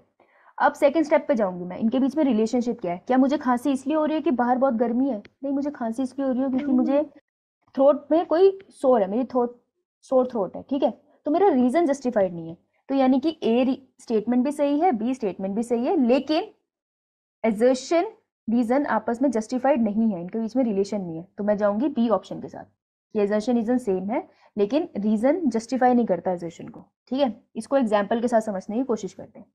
तो ये चैट में लिखना, assertion is domesticated plants and animals are not included in wildlife. Domesticated plants और एनिमल्स वो होते हैं जो तुम घर में प्लांट ग्रो करते हो और जो तुम घर में जानवर पालते हो, जैसे कि डॉग, जैसे कि कैट, ठीक है। तो वो वाइल्ड लाइफ नहीं होती, वो जंगली जानवर नहीं कहलाते, वो डोमेस्टिकेटेड होते हैं। दूसरी स्टेटमेंट है, they flourish only under human care, ये सिर्फ अंडर ह्यूमन केयर ही फ्लरिश हो पाते हैं, वाइल्ड में सर्वाइव नहीं कर पाते, ठीक है। तो पहले तो ये देखो assertion की स्टेटमेंट सही है या नहीं, तो उसको अपनी कॉपी में लिखो, assertion सही है तो ऐसे, रीजन की स्टेटमेंट सही है तो ऐसे, पहले ये करो, फिर सेकंड स्टेप पे जाओ। अब सेकंड स्टेप में हम क्या करते हैं, हम ये लिख देते हैं इसके आगे, बिकॉज। अब पढ़ते हैं हम इसको, that domesticated plants and animals are not included in wildlife because they flourish only under human care। क्या ये सही स्टेटमेंट बन रही है, क्या ये जस्टिफाइड है या नहीं। अब यहाँ पे ये लिखो जस्टिफाइड है या नहीं, तुम्हें आंसर मिल जाएगा। अच्छा, ओके, तनुजा ने आंसर किया, गुड, तनुजा ने कोशिश की आंसर करने की, दैट्स वेरी गुड। और कोई करो यार, assertion रीजन करो। Okay Hemraj, that's correct. Okay Tanishka, option बताओ A B C D. Okay Anshul, that's not correct. Okay Jatin, ma'am मुझे ऑप्शन नहीं दिख रहे, सिर्फ ह्यूमन केयर तक, मतलब ह्यूमन केयर तक दिख रहा है बस। ए बी सी डी नहीं दिख रहा तुझे? नो मैम, कुछ भी नहीं दिख रहा। बाकियों को भी नहीं दिख रहा? मैम दिख रहा है। अब दिख रहा है? No ma'am. बेटा तो तूने वहां पे जूम इन कर रखा है अपने फोन में, उसे ठीक कर, क्योंकि यहाँ से भी नहीं दिख रहा, दैट मीन्स वहां से प्रॉब्लम हो रही है।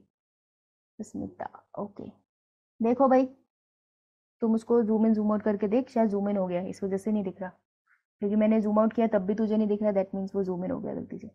देखो, डोमेस्टिकेटेड प्लांट्स एंड एनिमल जो घर पे उगते हैं वो वाइल्ड लाइफ नहीं कराते, this is a correct statement, ठीक है, क्योंकि जो घर में डॉग होते हैं हम उसको वाइल्ड डॉग नहीं कहते, वाइल्ड डॉग हमें वाइल्ड में मिलते हैं, वो डिफरेंट होते हैं, ठीक है।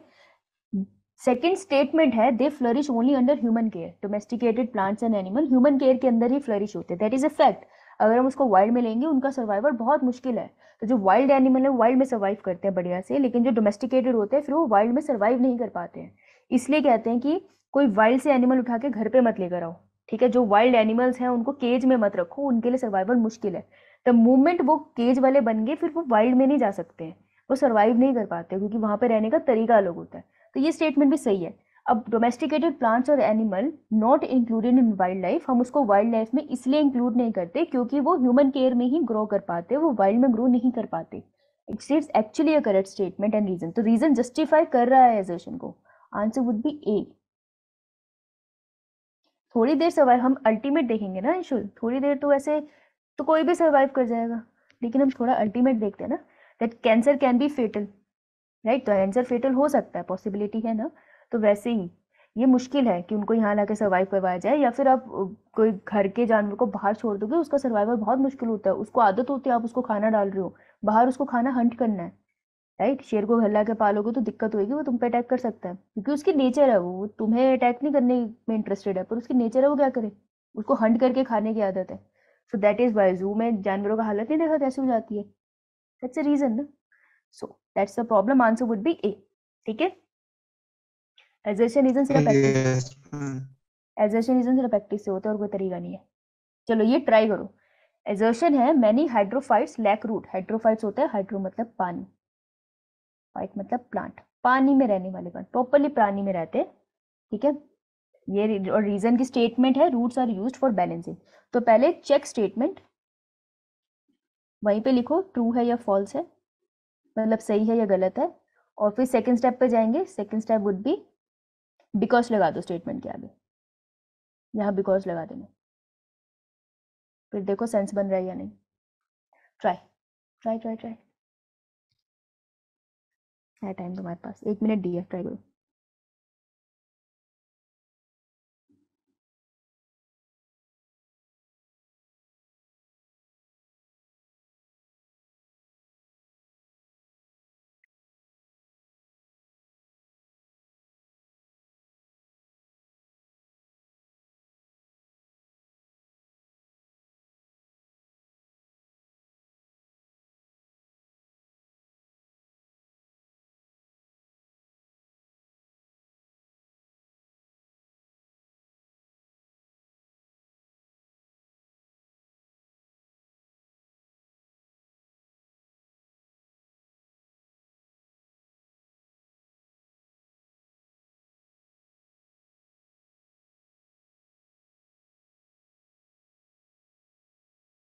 दो आंसर, ट्राई करने की हिम्मत तो कर लो।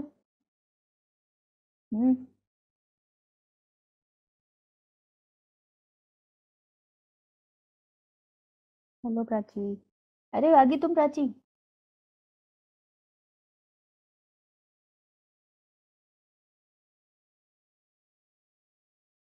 ओके, काफी सारे बच्चों के आंसर सेम है, नाइस।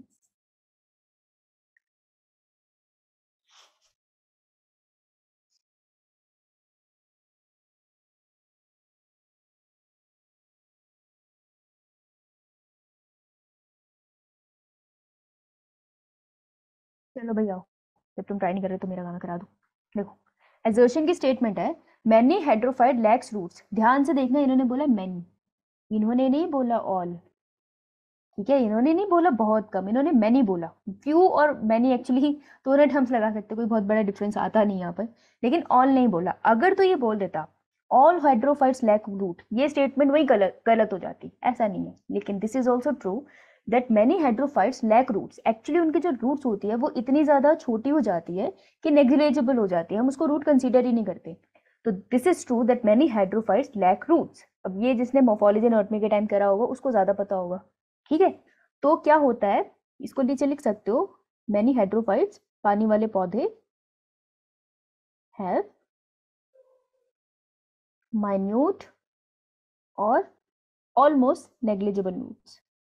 ये एनसीईआरटी की लाइन है, मुझे पेज नंबर ऐसे याद नहीं है, नेग्लिजिबल रूट्स। तो ये बात तो सही है, कि काफियों में होती है, ऑल नहीं है लेकिन काफियों में होती है। स्टेटमेंट सही है। Roots are used for balancing, roots use होती है बैलेंस के लिए इन हाइड्रोफाइट्स। देखो टेरेस्ट्रियल जो है उसमें रूट्स यूज होती है न्यूट्रिएंट्स को कलेक्ट करने के लिए, है ना, पानी वानी को कलेक्ट करने के लिए। लेकिन जो पानी के अंदर रहते हैं ना, उनमें रूट्स का काम एक्चुअल में होता है कि जो प्लांट ऊपर प्लांट क्या होता है, रूट्स नीचे लगी होती है, उसकी स्टेम ऊपर जाती है और उसके लीफ बिल्कुल सरफेस के पास होते हैं फॉर फोटोसिंथेसिस एंड रेस्पिरेशन। तो जो रूट्स का काम होता है ना, वो एक्चुअल में प्लांट को बैलेंस करके रखता है कि जब लहरें आती है तो प्लांट इधर उधर ज्यादा चला ना जाए। तो बैलेंसिंग के लिए और एनकरेजमेंट के लिए, एंकर करने के लिए रूट्स का यूज होता है। तो रीजन की स्टेटमेंट भी सही है, तो एजर्शन की स्टेटमेंट भी सही है, रीजन की स्टेटमेंट भी सही है। यानी कि ऑप्शन या तो ए होगा या बी होगा, सी एंड डी तो नहीं हो सकता, राइट। अब देखते हैं ए है या बी है। तो देखो many hydrophytes lack roots because roots are use for balancing. No, ऐसा नहीं है। रूट्स बैलेंसिंग के यूज होते हैं इसलिए काफियों में रूट्स नहीं होते, ये स्टेटमेंट नहीं बन रही है। काफियों में रूट्स नहीं होते हैं क्योंकि उसका काम इतना ज्यादा यूज नहीं होता है। सो इसका आंसर होगा बी। ये बात किसको समझ आई? यस मैम आ गई। प्राची समझ आई? Yes ma'am. बेटा लग नहीं रहा, तेरी शक्ल देख के तेरे को समझ आई है। उसको पता नहीं दो तो कैमरा ऑन है।